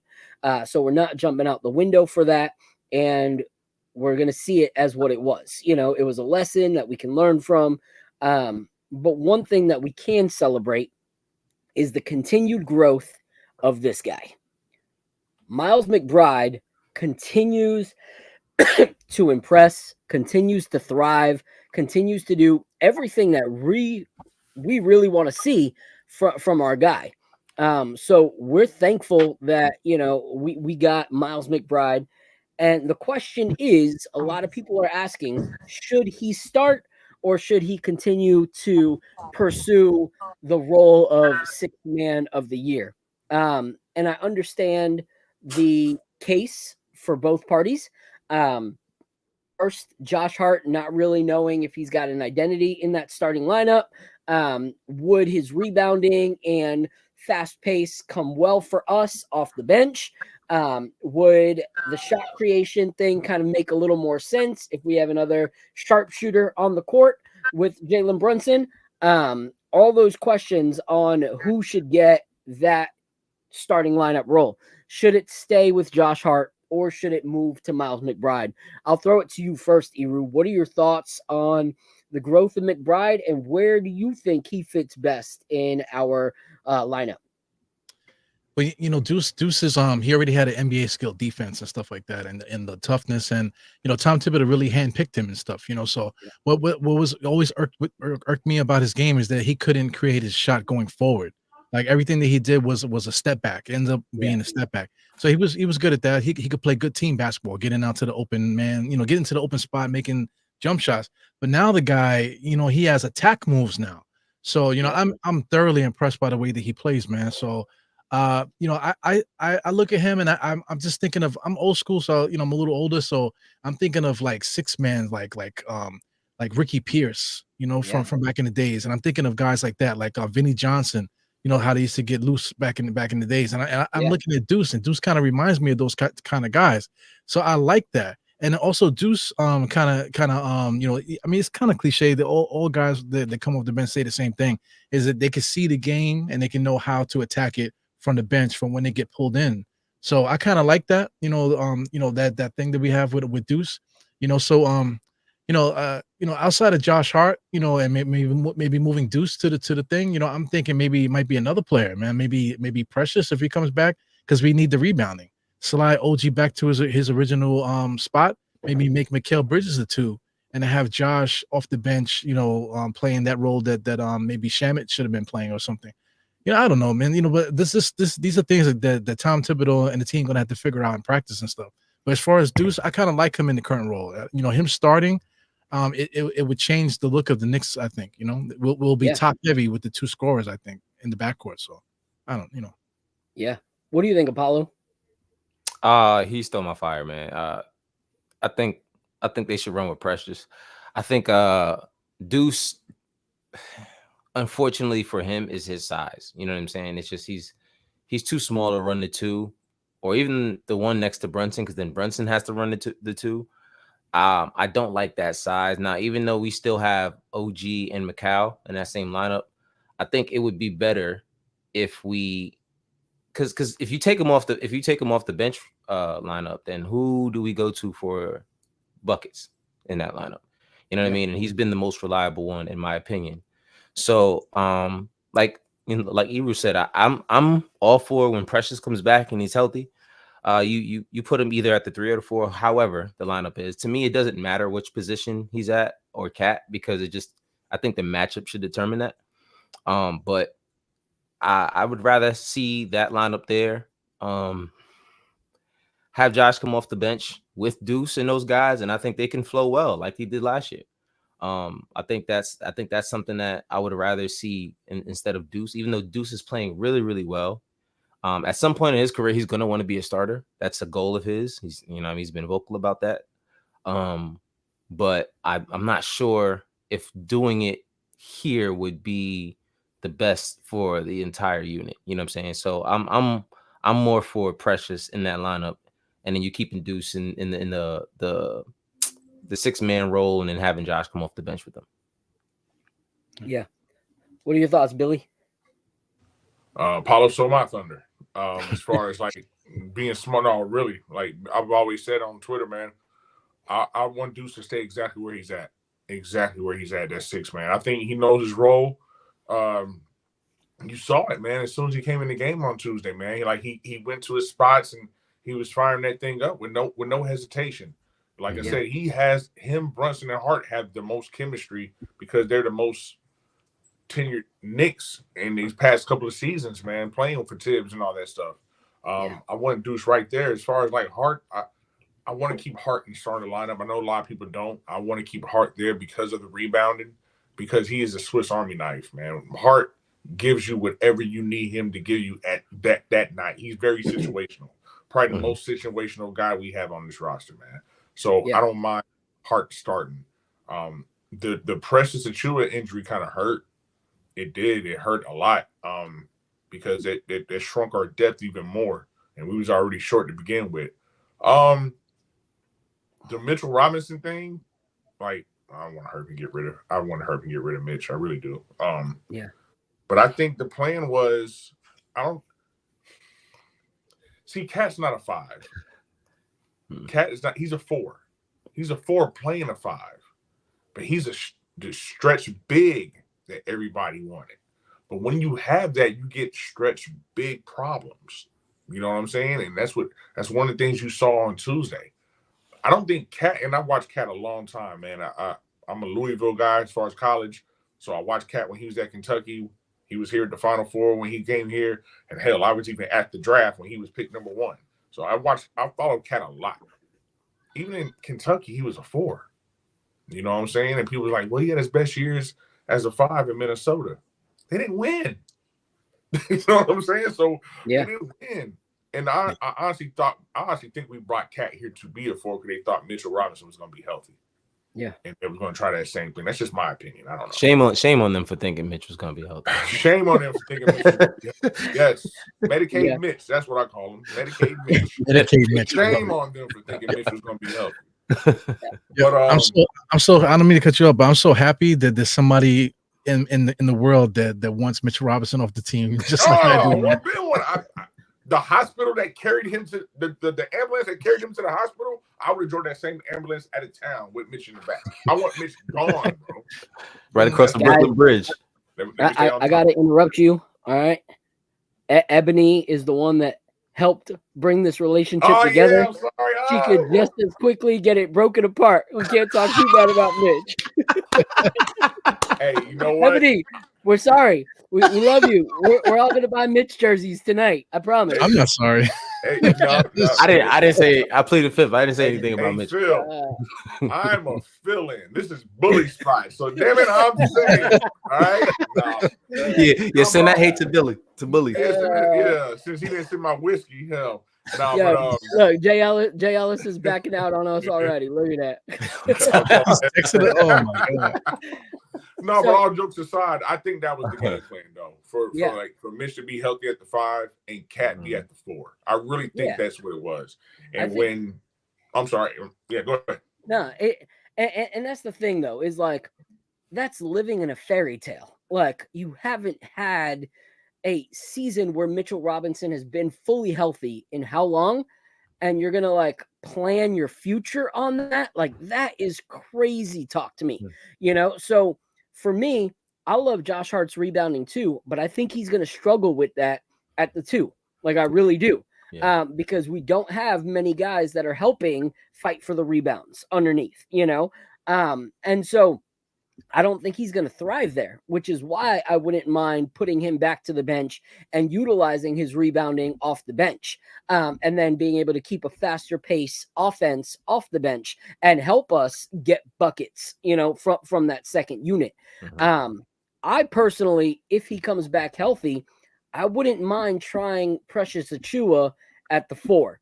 Then you get a little bit of bodies next to Cat to help where Cat isn't necessarily the standard center. You know, it helps some of that, helps with a little bit of rebounding, but it also keeps someone underneath the basket when Karl Anthony Towns is shooting from 3 and keeps us with a little bit of physical presence underneath the basket. But then that also allows us to put OG to the 3 and then get Mikal back to the 2. I think Mikhail's going to do better at the 2 than he is at the 3. I think he's going to be able to help Jalen Brunson a little more with the facilitating. I think he's going to have more opportunities using his length as a 2 than as a 3. Like, that's one of the great things about him. He's got that length. But if it's going up against, you know, small forwards as opposed to other shooting guards, that limits some of that length. So get him back to the 2, and now he's using his, you know, stretch, you know, arms and everything like that a lot more than he is right now. So I feel like you move everybody up, push Precious in that 4 slot, it could help us a lot. And I think it makes our bench better with Josh Hart coming off the bench and being able to help run that with Miles McBride, because both of them can run fast-paced offense. And if we're stuck with Sims off the bench as our center, why would you not want two guys that can run fast-paced and get you the alley-oop? Those are the kind of things that we want to focus on in that starting lineup, because that's what Sims is good for. Like, he is good for running and keeping the offense fast and catching people off guard. You can do that so much better with two guys like McBride and Hart, leading your bench unit. And then you get, like Billy was saying, you get some of those minutes where McHale is with those two. Then you can play McHale at the 3 or the 2 with that unit and keep it going even more. So I think that for me would be something I would like to see us try to do and see if that can do anything. But I feel like Tibbs has to be willing to try things right now. Like, since we don't have an identity, this is the time for us to try things. Yeah.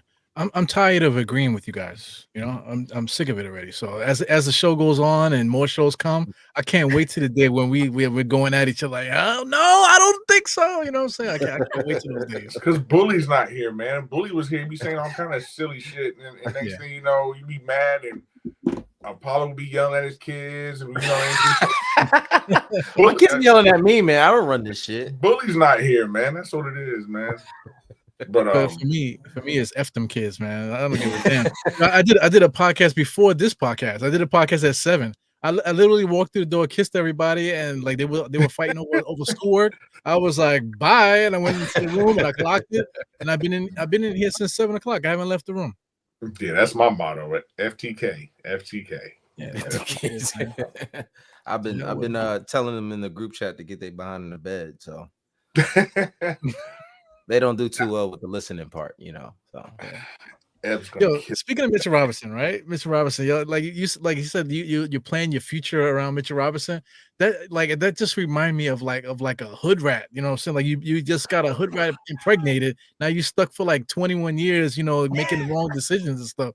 So that every time I think of Mitchell Robinson, that's what I see. He made a post just now talking about something. I see it on my notifications here. Like, he's just talking about his offseason, man. It's like he got the audacity, the freaking media day. Like, everybody's excited about Cat and stuff like that. And here he is on media day posting pictures and stuff and making cryptic posts. I mean, this guy, like, I'm sick of this dude, bro.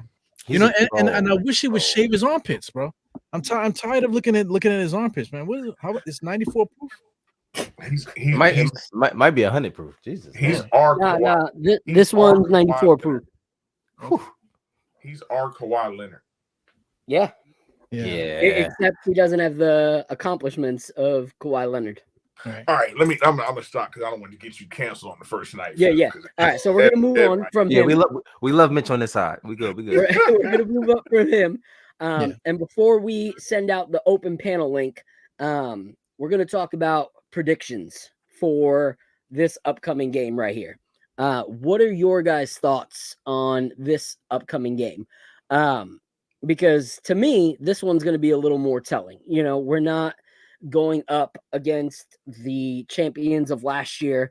We're not going up against a team that is, as good as Boston is. I feel like that was a huge Goliath type, first match for us, when we're still trying to figure out how this is all going to work together. And then we got to go up against those Titans.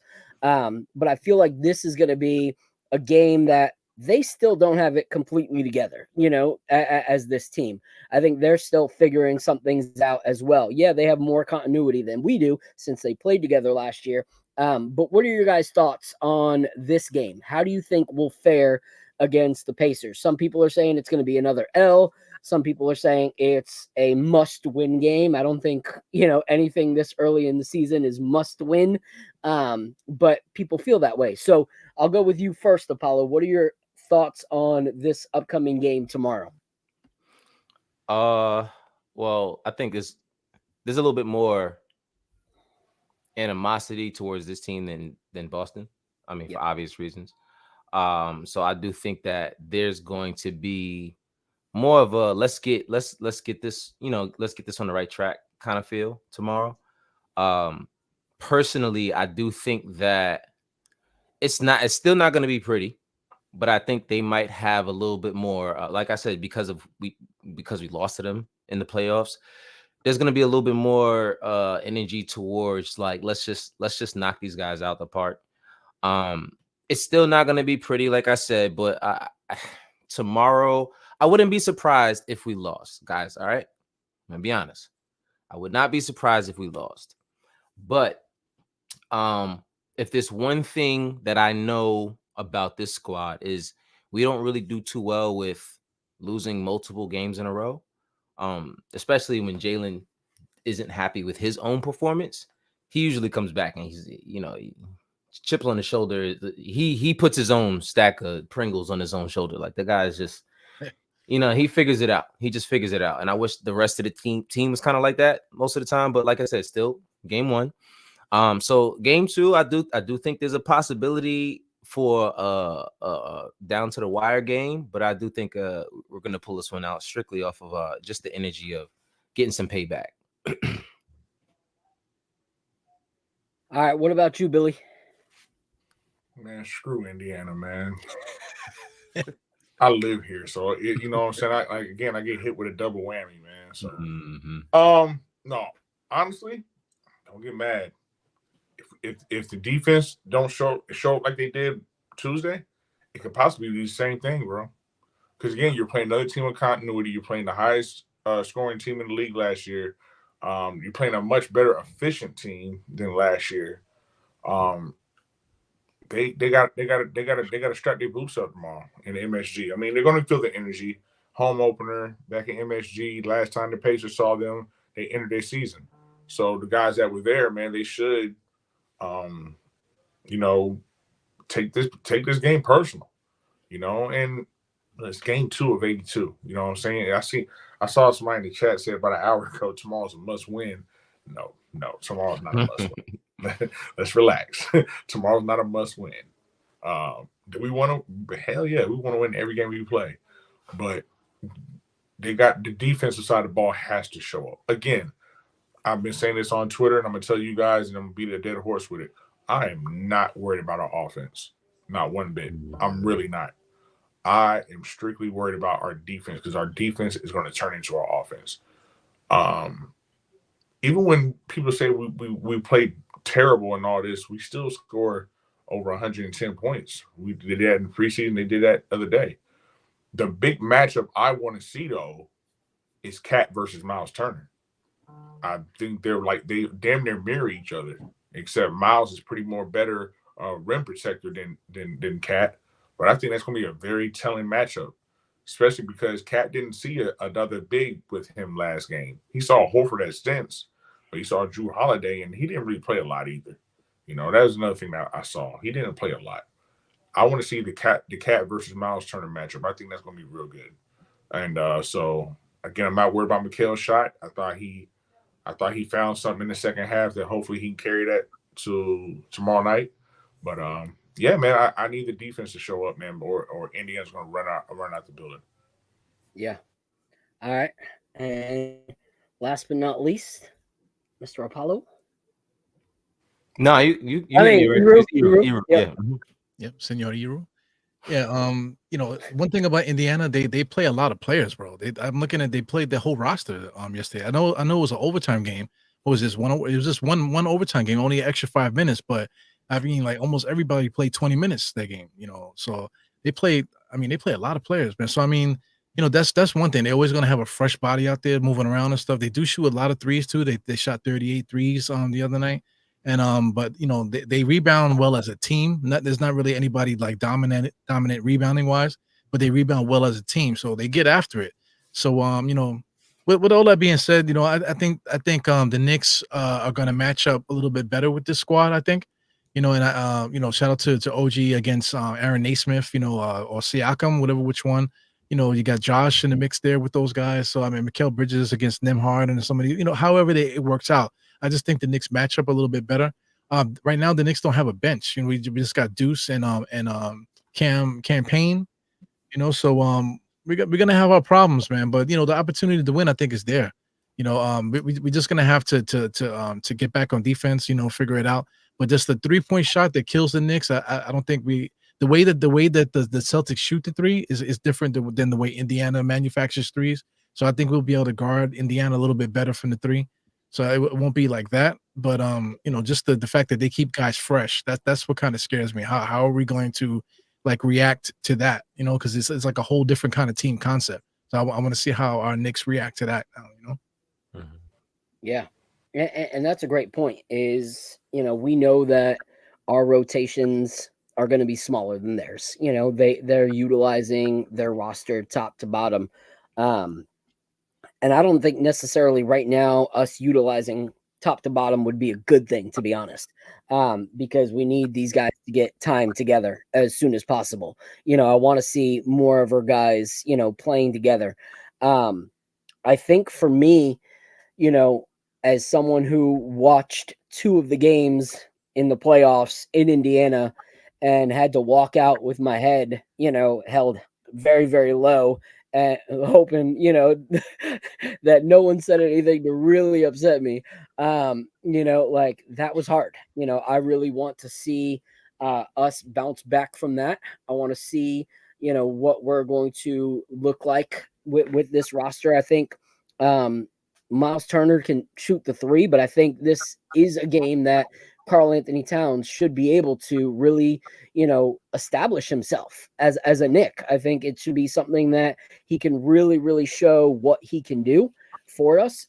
That's what I'm hoping to see. I'm hoping to see him kind of take that next step, in confidence. I feel like maybe there might have been some reserve of like, hey, I'm the new guy here. I shouldn't put too much of my dominance in from game 1. Maybe we'll see him step up a little bit, but for me, I want to see OG step up. Like I really need OG to play lockdown defense. Like the thing that really shocked me in yesterday's game wasn't necessarily that we lost. It was that the defense of Mikal Bridges and OG looked so locked down in preseason. Even though everything else, was still coming together, those 2 played incredible defense together in those few games in the preseason. And that's what I was hoping to see. I was hoping for it to be a little bit harder for Boston to score. I think that they were going to score regardless, especially with the chip that both of them are playing with on their shoulders for what happened in the Olympic game. But I do not think it should have been that easy. Like, I think those 2 really should have, made a little more effort in the lockdown position. So that's what I'm hoping to see. I'm hoping to see our defense step up. And I'm hoping to see a little more from OG on the offensive end. Like, I think that as long as he and Mikal aren't, being productive on the offensive end, it's going to continue making it harder for Jalen Brunson, because as you'll see, they aren't going to really worry about those guys shooting if they're not shooting. Like they're not even trying to put up those shots. So I think we need to establish early that everybody can score, and I think that then it will open up Jalen Brunson throughout the game for more and more opportunities to do what he has to do. But that's my thoughts. I saw that. I think it was Nick Yak or somebody joined and then all of a sudden disappeared in the open panel. So if you want to be part of the open panel, we're going to keep it open for a few minutes for you guys to join. If no one wants to, then we'll run it out. I know Jay Ellis was going to try to stick around. Jay, if you're here, we'd love to hear from you. We'd love to hear some of your thoughts and just enjoy the family. Same with you, Ebony. I know you're at the Liberty, parades and all that stuff. But if you pop in before we get off, we'd love to hear how you hate us all for talking about Mitchell Robinson. We'd love to hear it. But Bill, I saw you put your hand up. What were you going to chime in on one of those things? Hell, I forgot. Yeah, I forgot. Don't let it bother you. No, good. Hey, just want to say that Nick Yak is blocked on Dire Knicks podcast. He's not allowed to comment on my channel. That's why he's saying the stuff that he's saying in the chat. I don't know if you guys see it. He's saying that because he's blocked on my channel. That's why. I was wondering who he was talking to. I was like, I've never blocked anybody. I don't know what you're talking about. Now it makes sense. So that's what the baseball comment was for. Okay. Yeah. I was on the baseball comment. Hey, go Yankees tomorrow night, by the way. All right. Yeah. Yes, sir.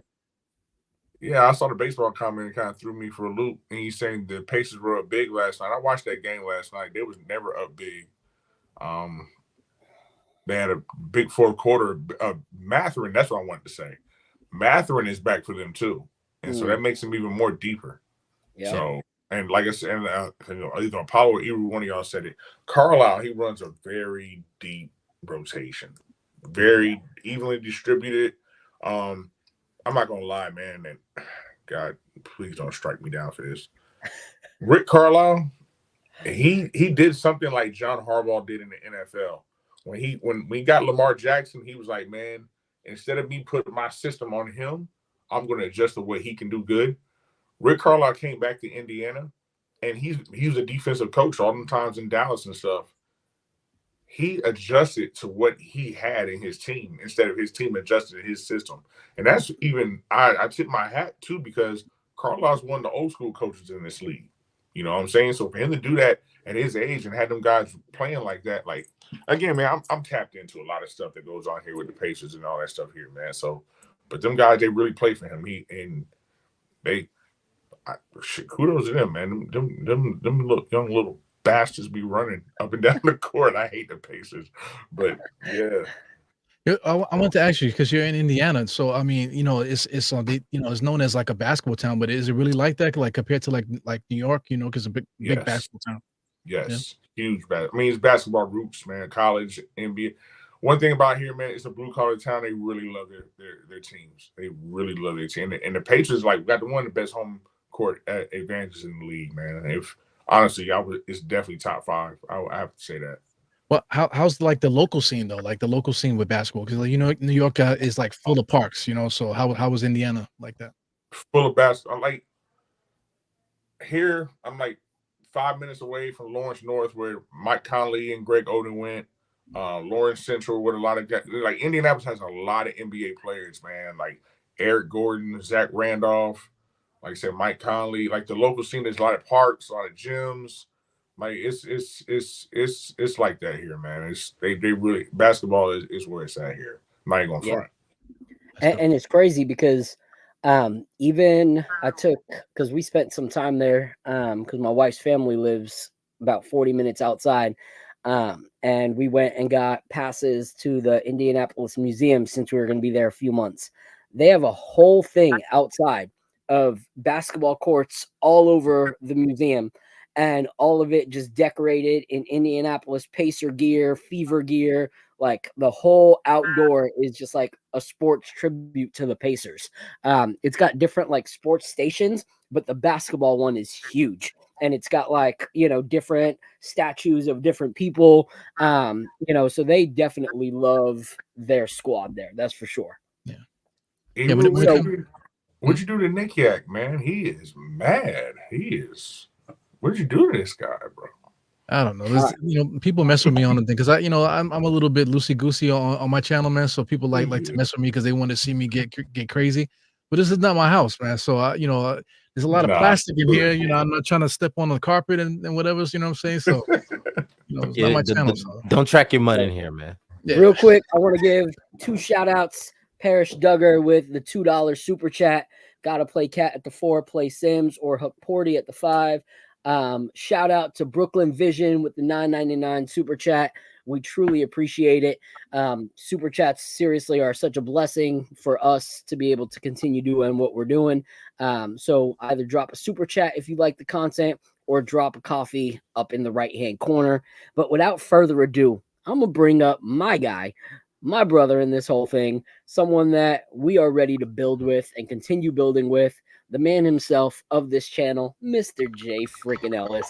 Yeah, what's good? Hold on. I'm trying to get you up. I'm trying to figure this out.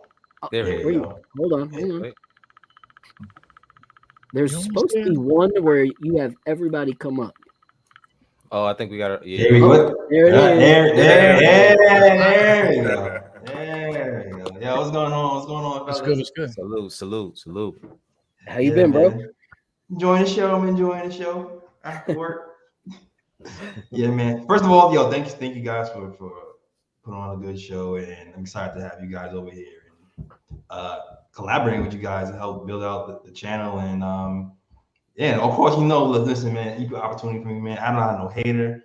So if you want to plug your own channel and stuff, people come to your joint, I don't care. It's all love. Do what you gotta do. I like everybody. That's how I like to move. So, but I appreciate you bringing your Knicks knowledge over here. Even the ones who don't like Mitch, I'm going to overlook it. Just for the spirit of solidarity. But I'm just telling you, there's gonna be a time where we might have to do like a collaboration pod because everybody on my channel loves Mitch and y'all don't like him, so you might have to figure out a way to like a battle royale or something. Battle royale. All right, hold on. All right, so Jay, I think the only one. Well, all right. So 2 of the 4 of us hate Mitch. They're more so on that side over there. Mr. Eru and Mr. Billy, me and Apollo are just realists when it comes to the Mitch situation. So my question for you is Mitch available more times than not? No, he's not available. He's not. So No. is building an organization fundamentally on a cornerstone piece that can fall apart at any time, does that seem wise? I mean, depends. Like, you're not building around him. Depends what your role is. Like right now, well, he's making 14 million. He's not making money. He's not making any money. So it's like if you're paying him cat money and then you're asking him to stick around, then you might have to. Then you would be pissed. But he's making what, 14 mil a year, which is like pennies, right? So like, is he really hurting you? No. Is he able to stop opposing centers and at least slow them down, especially the big boys like Joel Embiid and stuff like that? He can slow them down and bother them. So if you can keep him around and not pay a lot of money, I think it will be worth that. If it's like, oh, we got to pay him, 30 mil a year, which I don't think you can, because I don't think he himself would even say he would command that money, because he hasn't, like you said, he has not been healthy. Then you have to think about it, because there's a lot of big boys in the East, and you want to have diversity. You want to have bigs who can do different things. You want to have bigs that can block shots. You want to have bigs that can be mobile.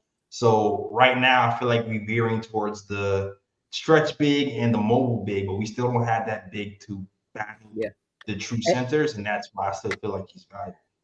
And here's the thing. I personally like Mitch when he's available. But it's funny to me because a lot of the same people who would always talk about, and defend Randall by saying the best ability is availability, and he's our workhorse, he's always there, are the same people that ignore the fact that Mitch is never there. So for me, that's always comical to me. I'm like, you're saying the greatest ability is availability for one player, and then the other player that you're backing is never available. That's the hard piece for me. It's the scale. Availability versus money. The more money you make, the more available you better be, damn it. Unless you're Kawhi Leonard. Listen, they talking about Kawhi Leonard should retire. So not even if you're Kawhi Leonard, they tired of that boy. They broke up the Clippers because of that. Yep. That dude he's something else, man. I saw my boy State show up for a second and then he disappeared. I don't know. State. If you're Oh boy.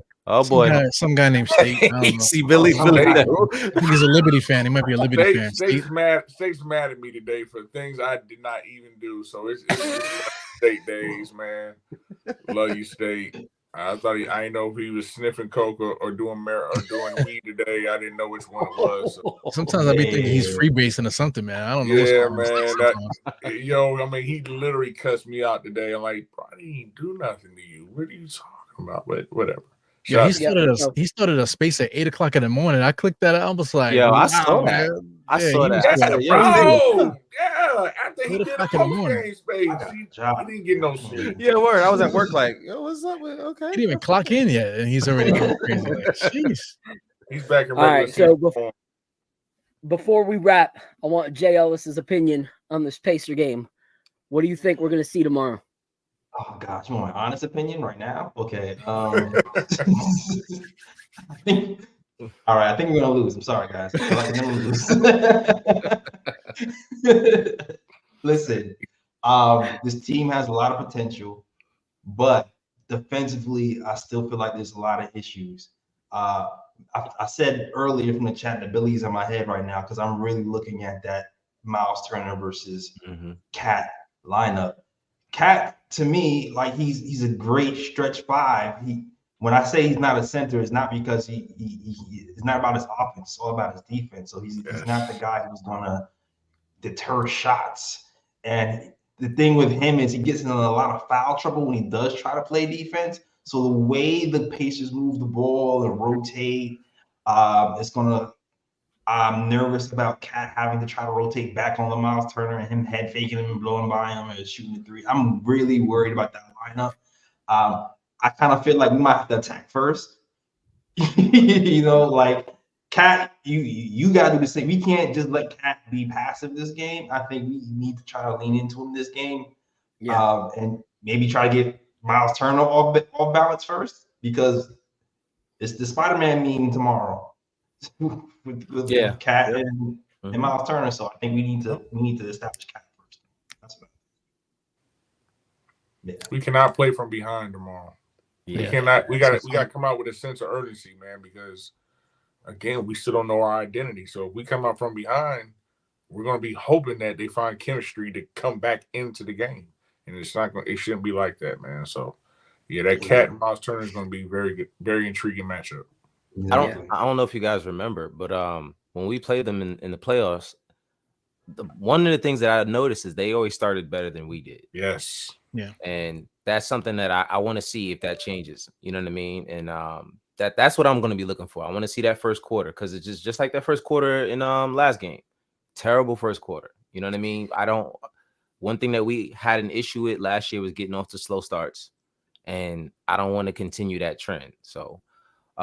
And we don't have Julius anymore. You remember at one point last year, he was the best first quarter scorer. So we need to figure that out. We need to address that as soon as possible. So that's what I'm going to be looking for tomorrow. Yeah. All right.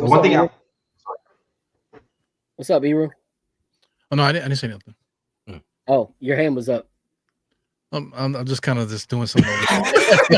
Carpal tunnel syndrome over here. Your spirit fingers threw me off. For me, I'm looking forward for that pace tomorrow. Like, how is our team going to hold up with their pace?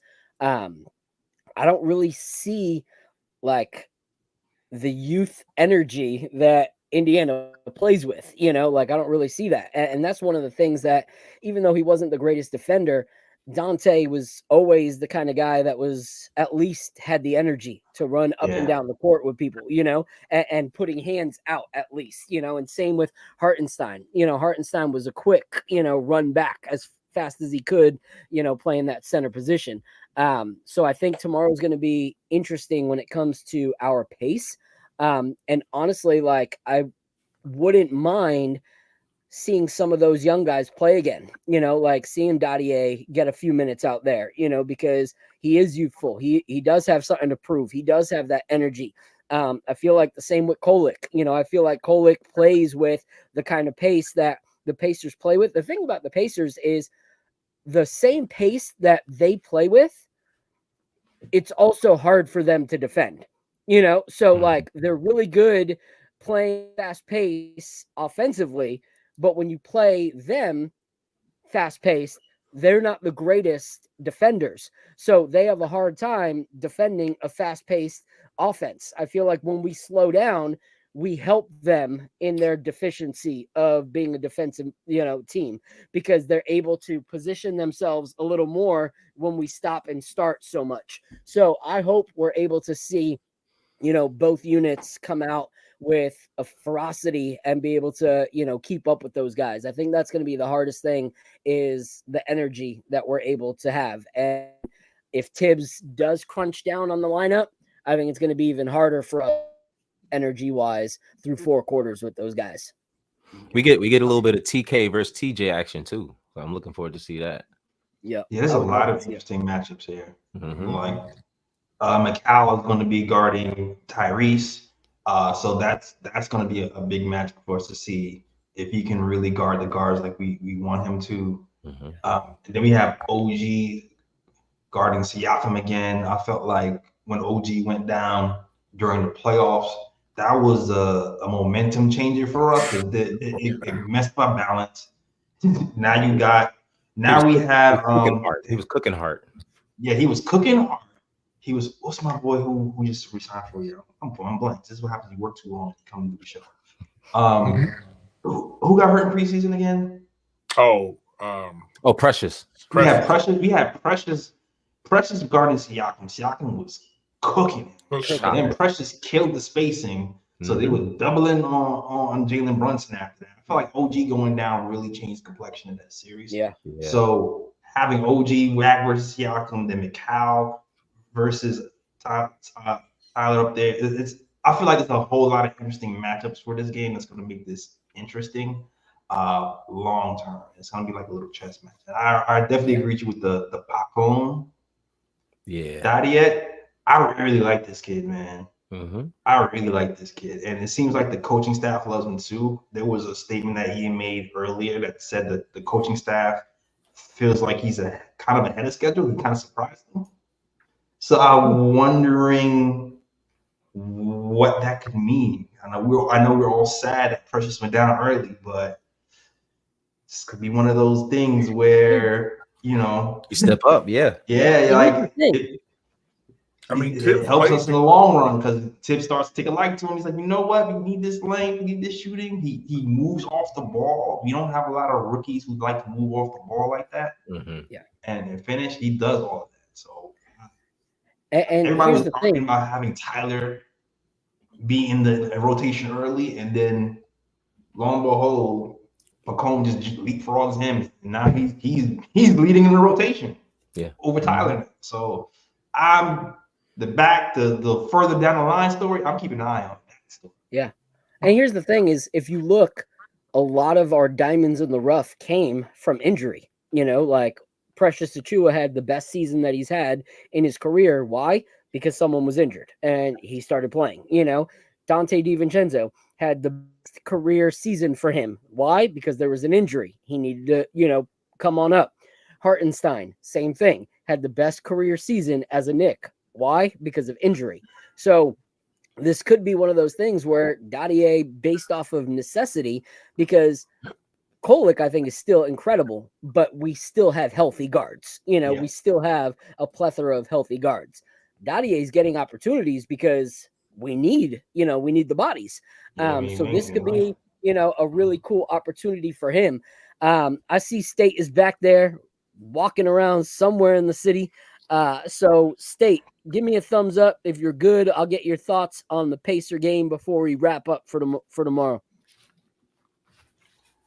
You good? All right. Everyone brace yourselves.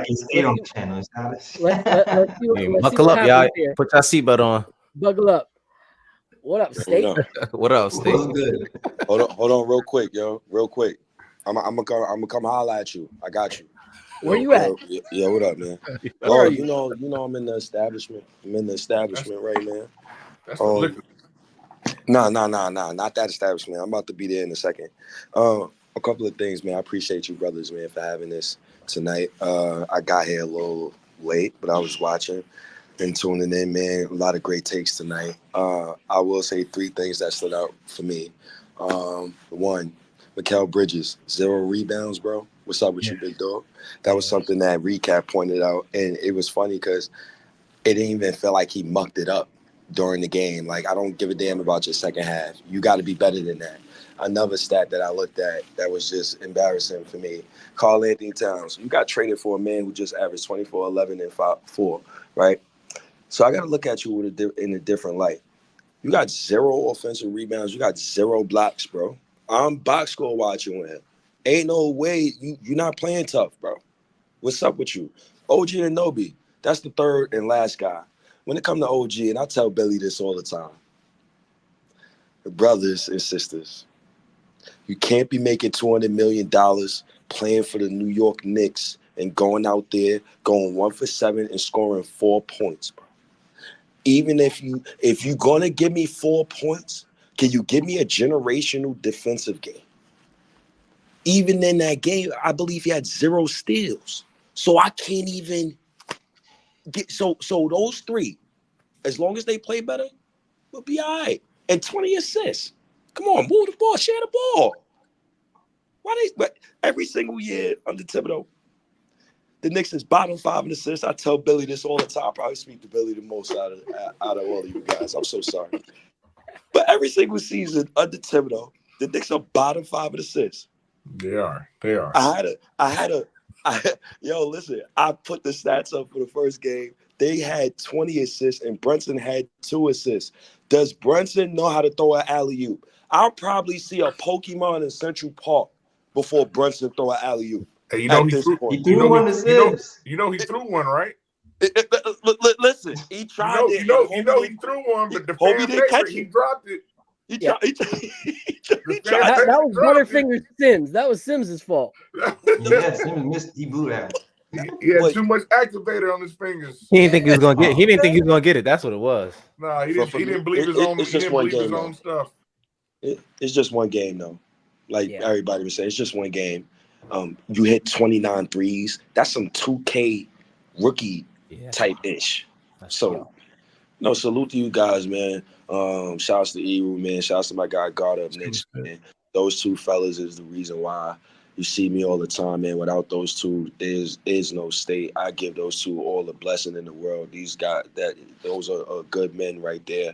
KOT, another good man. One of the reasons why I started my pod too. So one of the OG, like Nick. I can't even. I don't even know what the fuck this. Excuse my language. I don't even know what the call is anymore. Like this whole Nick family thing, man, it's so beautiful. So, three gentlemen right here, and also Phil, man, what you do with the photographic stuff, what you've been going through, the trials and tribulations, seeing your progression from afar, actually meeting you in person, right? Because a lot of these people we met in person, and that's another thing that's very special what the Knicks community is doing right now. So thank y'all so much, man. It's really nice. Even though you cussed me out for no reason today. I'm sorry, man. Hey, you cussed me out for no reason today. It is what it is. It's love, brother. I laughed the whole time. You got to, man. You know why? Because he meant it for a good place. Paulo, because we met in person. That's facts. Because we met in person. You went to the liquor store too. You went to the liquor store. Yeah, it's the liquor store, man. We had a record-breaking pod that night. Mm-hmm. Me and Phil 2 times. I met a few guys. Mm-hmm. Yep. Me and Phil. I still got the cigar too, Phil. I ain't lit it up yet. We'll have it from a distance. My man. Yeah, man. All right, Joe. State, appreciate you, bro, for coming through. Have a good night. Peace, bro. But he did mention recap. So, as someone who loves supporting other content creators, I do want to let people know tomorrow he will be with Bill Pito in the morning. So if you guys can and you have the opportunity, check out in the morning. Recap, we'll be doing an episode with Bill Pito talking about the chemistry and is there anything to be concerned about or what is he seeing from up close. So check that out. Support Recap. When here's something funny, Recap lives next door to me. Really? Yeah. I just randomly, I'm like sitting in my car. I see is that Recap walking past me like that, whatever. So he likes to get Dunkin' Donuts and pizza and walk back to his apartment. Yeah, dead ass. Yeah. That's crazy. So we got to get some stuff going together, man. if we can get it going. Yeah. When you see Recap again, just slap him for me. Tell me it's from Billy. Say this is from Billy. I love Recap, man. All right, guys. Well, I know everyone talked about, we'll keep it going late if it's, booming with the open panel. If not, we're going to keep the first week kind of chill. We got things to do in the morning. So we appreciate all you guys for watching tonight. Those that will watch it again on the replay, gang, we appreciate it. Please subscribe, like the channel if you haven't already. Support all the content creators that are part of this family because they are worth supporting. And I tell you this as a non-bias, as I'm just joining the channel. But these guys and this woman are seriously just as good, if not better people than they are Knicks content creators. So support everybody that's part of the Nick of Time. Support everybody that's on this panel right here because this is what it's all about, supporting each other. Shout out to Redwood Empire for hooking us up with the whiskey samples for tonight and probably for the next 3 weeks. So thank you guys. Billy, I'll get on Bully to send that over to you. Jay, appreciate you. This is just the start. And to everybody else, we'll catch you next week. I'm going to drop the outro. You guys have a great night, and we will see you again next week, hopefully with a little more to celebrate. So have a good night, guys. Blessings. Peace out. How about play the outro? I got you. I can drop a bar. Can we drop a bar? Nah, I want to hear it. No. All right, here we go. Ready? Yeah. This is the moment we waited for. Everything you want is right here. We gon' give them what they came for. We gon' take it up from last year. Shoot 'em my shot, boy, I'm long range. Me and the team on the same thing. Stayed down, never switched up. Only thing changed was the game. I'm in the zone now. Nothing can change what we on now. When I pull up, know it's going down. Foot on the gas, ain't no slowing down. Aiming for greatness, no settling. Kick down the doors, they won't let me in. This is the moment we waited for. Everything you want is right here. We gon' give them what they came for. We gon' take it up from last year. Shoot 'em my shot, boy, I'm long range. Me and the team on the same thing. Stayed down, never switched up. Only thing changed was the game. I'm in the zone now. Nothing can change what we on now. When I pull up, know it's going